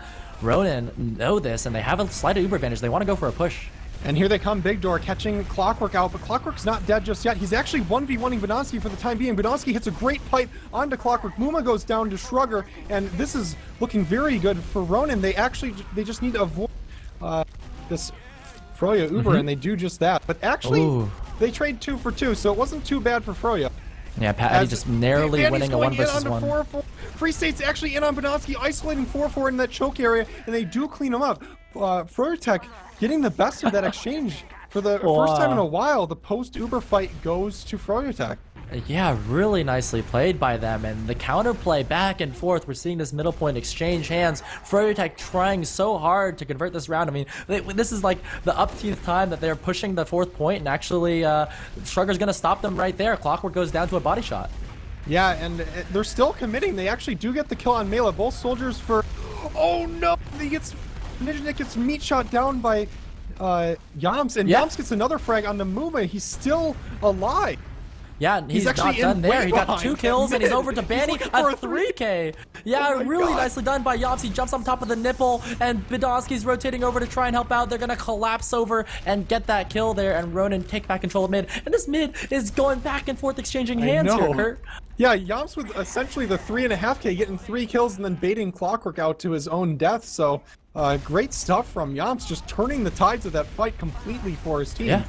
I mean, this just goes to show that neither team is giving up in this match. They both want it so badly. Ronin here putting 4th point capture time down, and this is the first opportunity, I believe, in this round for them to push into last with this kind of uber advantage. 50% ad, they're gonna shove their way through dungeon, and can froyotech react to this? Yeah, Muma again getting that early pick. That might be what his team needs as Ronin pushes into the last point, pushing Ninja Nick back into the spawn, but that's the only player on Froyo that isn't in position. And Patty and Clockwork are trying to clean up frags. Patty gets 2, Clockwork's 1v1ing Shrugger. Shrugger is actually taking down everyone. And Mela and Shrugger secure that round. I thought Froyo was going to be able to salvage that there, Slin. No, but it was a really solid Uber there by Ronin. I mean, they lost one to the Muma debt. But yeah, bringing both of your scouts in on an Uber on that push into Gullywash is really strong against a team that doesn't have a sentry gun setup, doesn't have a heavy in play, and Ronin took their 4th round, and they're on match point here. Yeah, Badonsky getting super aggressive on the Muma, actually keeping Muma in that elbow area. Badonsky getting bombed by Patties and taken down with Rando. Mela's looking to go drop down to make a play for his team, but froyotech doesn't seem to see this. He hits 1 rocket onto Ninja Nick, and then he gets air shot by Banny. So froyotech coming in strong here. Oh man, froyotech has tried so many last pushes with advantage in this map, and they haven't converted a round yet. Can this be their opportunity? Is this the round that they're finally going to convert? They're up in numbers, but not for long here, as the respawners are here for Ronin. froyotech. Patty hits 2 great rockets on Badonsky, but unfortunately for him, he was fully tanked, so Patty goes down for his troubles. That might not be too good. Actually, Clockwork takes down Badonsky.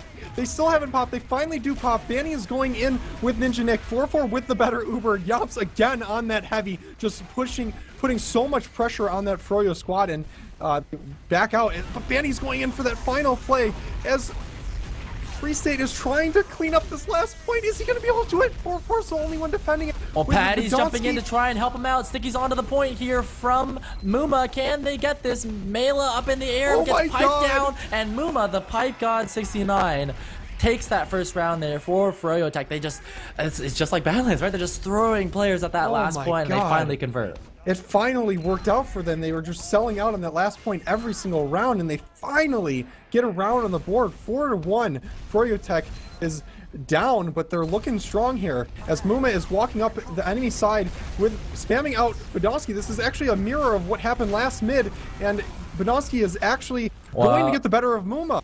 Yeah, Ronin are trapped in their own elbow with the heals, and Ninja Nick is meanwhile pushed up on that top right side platform trying to shut them out, and that's going to allow the rest of froyotech to clean up some frags. Now 4-4 Badonsky trying the best to run away. Banny getting behind them, lands a rocket, clutch pick there by Banny to take down 4-4, and froyotech get the Uber advantage. Yeah, this is exactly what they need if they want to turn another round. They might be getting a little too aggressive. Clockwork goes down. Banny saves his own life, killing Shrugger as Ninja Nick hits a great arrow on him, potentially saving his life. No, that's a good 1-for-1 trade, and they keep that number advantage in their favor. 4-4 only respawning now is going to be bad for Ronin. They do have an engineer set up that's a level 1 over by the pillar. We've seen this before. They have a pyro top left side and Mela, but they're just going to let this Uber come in here and try and hold it off as best they can. Yeah, they got the level 2. That's pretty much the only bright spot of their defense currently. If froyotech can sniff it out early, they should be in good position. Patty going lower. They Uber in through Shutter. They haven't focused on the sentry gun just yet. They finally do. They have really good positioning, and they're getting a lot of time on point. This is definitely a round for Froyo. Patty does secure the point. Great pressure from froyotech through that Shutter door while Patty capped the point. Yeah, a clean execute by them, taking that top right side, shooting down the gun together, and then Patty on the point there with the stickies from Muma is what clutches them that round. And 2 rounds they've clawed back here, but they're down 4-2. Oh my god, but they're looking very strong. They could definitely bring it back at this pace. They've won the last 2 mids with relative ease, and Banny is getting pretty good positioning on the point as Mela is underneath the point, actually spamming out Patty, with Rando jumping over top. Mela following up his damage, turning a frag, and... Good Ninja crossbow Nick there by goes 4-4 to down. keep Mela alive, and that's going to be enough for Ronin to win themselves Wow. what could be the final mid of this match. They've wiped froyotech. 4-4 has managed to stay alive, and Ronin are on this 4th point looking to close it out. Yeah, Mela and Rando actually sinking their bomb with Shrugger and Yamps following up that massive amounts of damage. Just, again, balling up, pushing as a team, and just winning that mid. And like you said, this could be the end. This is actually kind of a mirror of last round. They just rolled right through. They were rolled last round, now they're rolling right through. Yeah, getting themselves river control, trying to avoid the trap from Muma. Clockwork's in behind. Yeah, 60% advantage though. I don't know if this clock behind play is going to be enough here because Ronin are already moving themselves towards that opening through that choke, and here they are into last. Yeah, but Clockwork's actually distracting Mela and Rando while all this is going on. Badonsky's getting the sentry gun, but that's about it so far. Banny is turning 2 frags for himself, and Clockwork being behind distracted them enough to defend this last point. Badonsky's desperately trying to stay alive. Clockwork and Freestyle are going after him. He's still alive. He does go down, but that does buy 4-4 enough time to get out. Yeah, tremendous defense there by froyotech. That's keeping them in the game. And like you said, that play by Clockwork, distracting them from behind while also shutting down the Uber from Ronin and kiting very well. froyotech managed to stay in this just a little bit longer. Now there's about 10 minutes left in this half and 10 minutes left in this match. froyotech need to bring it back a couple rounds to send it into overtime. Yeah, and Banny's leading the charge, doing massive damage onto Rando. Patty following up that damage. Can he turn the frag? He finally does, and they are going to get this mid with that kill onto Rando. And they're continuing the pressure. Freestate actually goes down, but they're still pushing through this big door. I mean, Ninja Nick knows he has that Uber advantage, but he's down very low health here, so he's got to be careful that he doesn't just drop to a rogue rocket flying out of somewhere, or like a trap from Badonsky. So they're trying to delicately push their way out of big door. Mela holding the high ground, but here comes the bomb out of Banny to force the Uber. Yeah, 4-4 pops on Mela. 4-4 is actually on the ground by himself. Nice Here. catch! He's gonna go down. Great catch by Ninja Nick to keep Clockwork alive with double-digit health, just barely staying alive there. Shrugger now trying to defend the point. Here comes Mela and Rando from the high ground to rain rockets down onto the combo of froyotech. They're in a lot of trouble here. Clockwork and Freestate trying their best to help out as Banny comes in from behind. They're turning in a decent number of frags. Ronin with the 2v3. Can they hold this? But no, froyotech barely managing to win that fight. Banny was in so low and Clockwork was half health. Yeah, that was just a raw DM fight that froyotech won, and it looks like they're going to be able to win this round as Clockwork actually 2 shots 4-4 from the most precarious angle. And look at this game here. It's 4-3. This is exactly what we came here for, Slin. Yeah, you could not ask for a better match here, a better night of TF2. 10 minutes and 30 seconds left in this match. 4-3 is the score, and froyotech are bringing it back. And they are, this would be a tremendous comeback if they were to win this round. Oh my god, they are 3 rounds in a row, and they're looking so strong here. As Mela is doing the exact same thing he did last round. I'm expecting Mela and Rando to jump at the same time. I'm waiting. Here comes Mela. Mela hits a nice shot onto Banny. Rando follows up the damage. He does go down. Freestate is the only one still at mid for the froyotech squad, and he's just getting behind as Muma is safe. We've seen this happen before. Ronin winning a mid. They have Uber advantage, but they're, froyotech are not out of this quite yet. They do have a threat from behind. There's going to be a distraction. That's going to be Freestate back there. Meanwhile, Muma is still alive to set up a trap to hold off Lobby a little bit and stall to get Ninja Nick his Uber, but Ninja Nick isn't really building quite optimally here. 4-4 is 90%. A lot of capture time down on 4th, and Ronin need to convert this push into last with the super advantage. Yeah, for sure. Like, froyotech is looking incredibly scary here. This is the best opportunity that you could possibly ask for Ronin to secure this series and go to the finals of this ESEA Season 21 season. And here they come with their Uber advantage through River here. Yeah, there's a pyro. That's going to be Clockwork. He's rotating over there to hold this off with the air blast. Mela ducks into water, but great air blasting from Clockwork is starting things off well. Yeah, and they still haven't touched the sentry gun. This is definitely a beefed push coming from Ronin. Great defense, and Yams is actually trying to basher jump into that slot area, but he's just hiding lower instead.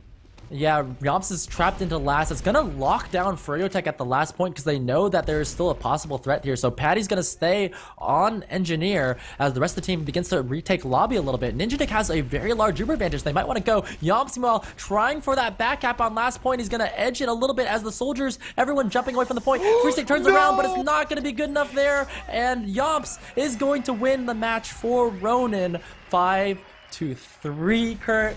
And Wow. what a way to end an amazing series. What a way to end that. Not like this. froyotech, I'm sorry, guys. But, man, they played so well, but... Man, what a great series, and that's the best. Yeah, I guess you could blame that on EU gimmicks or whatever. But damn, Yomps with the heads-up play, he knew he was caught out, so he just hid. And froyotech obviously didn't know he was there, and he just snuck right onto that point. You rarely see that on maps other than Badlands, but it happened. And wow. Yeah, I thought they knew that he was there too, because like Muma had traps over by the river, and like Badonsky jumped out, but they didn't realize that Yomps stayed there, and that was such a clutch play by Yomps. It was really nicely done, and man, it came down to the wire, right? A 5-1 victory by Ronin on Granary, a 5-2 victory right back at them from froyotech, and then it was just like this comeback opportunity for froyotech that just wasn't, just barely not able to win. Like, look at this last match damage statistics. 118 frags to 119 frags, and both teams had the exact same deaths in 120. What a match that last map was, and what a series this was. And congratulations to Ronin for making it to the ESEA Season 21 Finals, where they're going to be facing one of three teams in froyotech, EVL, or Street Hoops. And also congratulations to you, Kurt, because you called this right on the money. You said this was going to go the distance, and boy, did it do just that. We watched over 2 hours of Team Fortress 2 in this best of 3, and you could not have asked for a closer series between these two teams. It was neck and neck, and right up until the end, both teams were exchanging hands on that middle point. It was just going back and forth, and I can't wait to see these two teams potentially face off later on in the playoffs. Yeah, especially with froyotech bouncing back after getting absolutely demolished in the second half of that Granary map. They just came back so strong on Badlands and just crushed them. And again, they came back so strong in the second half. If the second half were the first half for froyotech, we could be looking at froyotech in the finals here, but Ronin just persevering and coming through. So well, great showing for both teams. I mean, the resolve of both of these teams was really great there. I mean, we saw when Ronin beat Street Hoops 5-0 last night, that Street Hoops kind of just like threw up their hands and off class and kind of give up. But like froyotech, the second map, like they stuck through it, they brought it right back. And then even in this third map, like when they were down 4-1, froyotech still tried to go for it, and they almost got away with it. Like Yomps, if it wasn't for that back cap to clutch that final round, like it was looking like froyotech would retake some points back and maybe claw themselves back into a victory. Yeah, that's why I was saying, like, not like this. That was just, they defended that last push so well with that pyro and sentry gun, but Yomps just snuck in. It's just so, it's so heartbreaking to see after them clawing their way back 3 rounds in a row. But at the end of the day, Ronin is the better team, and they are in the finals. They are in the finals, and this is why I love TF2, Kurt, because it's just so exciting. Both of these teams want it so badly, and it's going to be a great couple more matches of TF2. And yeah, Ronin coming out with a narrow victory here tonight, winning 2-1 in this upper bracket finals. Looks like froyotech is going to be sent down to the lower bracket to await the victor between tomorrow night's match, Street Hoops Esports versus EVL Gaming. And let's briefly hype up that match there, Kurt, because I think that a lot of people are looking forward to this one. It's going to be another close match. EVL Gaming had a very good win-loss record early on in the season. They were undefeated for quite some time. And then Street Hoops, with a recent roster change, are looking pretty decent too. Yeah, they match up so well against each other. Both matches between these two teams have been neck and neck, and I'm expecting a fantastic series between these two teams as they hope to make it to the lower bracket finals. The loser goes home tomorrow, SLIN. This is the first elimination match we've had in this playoffs. Yep, top 4 teams in North America here in these playoffs. It's a double elimination, and Ronin have been undefeated in this playoff so far. froyotech taking their first loss. And yeah, it'll be exciting tomorrow night. You won't want to miss it. I'm checking the schedule now, Kurt. I don't know if you know the exact timing of it, but I know it's going to be tomorrow night in 21 hours and 30 minutes. 8 o'clock p.m. Yeah, 11 o'clock Eastern, 8 p.m. Pacific. It is going to be Street Hoops versus EVL Gaming, and it's going to be Granary Badlands and Gullah Wash all over again. Oh boy, I'm just so happy with how these games went. I hope you guys enjoyed the cast. I had so much fun here, Slin. And big shout out to Marblr, the man behind the cam, Woo! just doing this all night long, using his time wisely, I'd say, just helping out the community. So shout out to Marblr and shout out to Slin. You did a great job. It was so fun casting with you, Slin. Thank you, man. You, Kurt, as well. And also a shout out to Mela, our North American production lead. And yeah, thank you guys so much for tuning into our cast tonight. We know that Team Fortress 2 is the best esport out there. We're so excited that you guys joined us for tonight's match. Don't forget to tune in tomorrow night where we see the lower bracket semifinals between, it's going to be a really close match. And I just can't wait to see more TF2, Kurt. This is going to be great. So it'll be Gex and Marxist tomorrow night with Massad on the camera. You won't want to miss that. And don't forget to follow the stream. Check out our website, teamfortress.tv. That's where you catch all the news. That's where you catch all the drama. That's where you get the schedules and the live streams. And that's where you're going to want to go to get all your information regarding competitive TF2. Thank you so much for joining us. And we look forward to seeing you tomorrow night. Catch you later.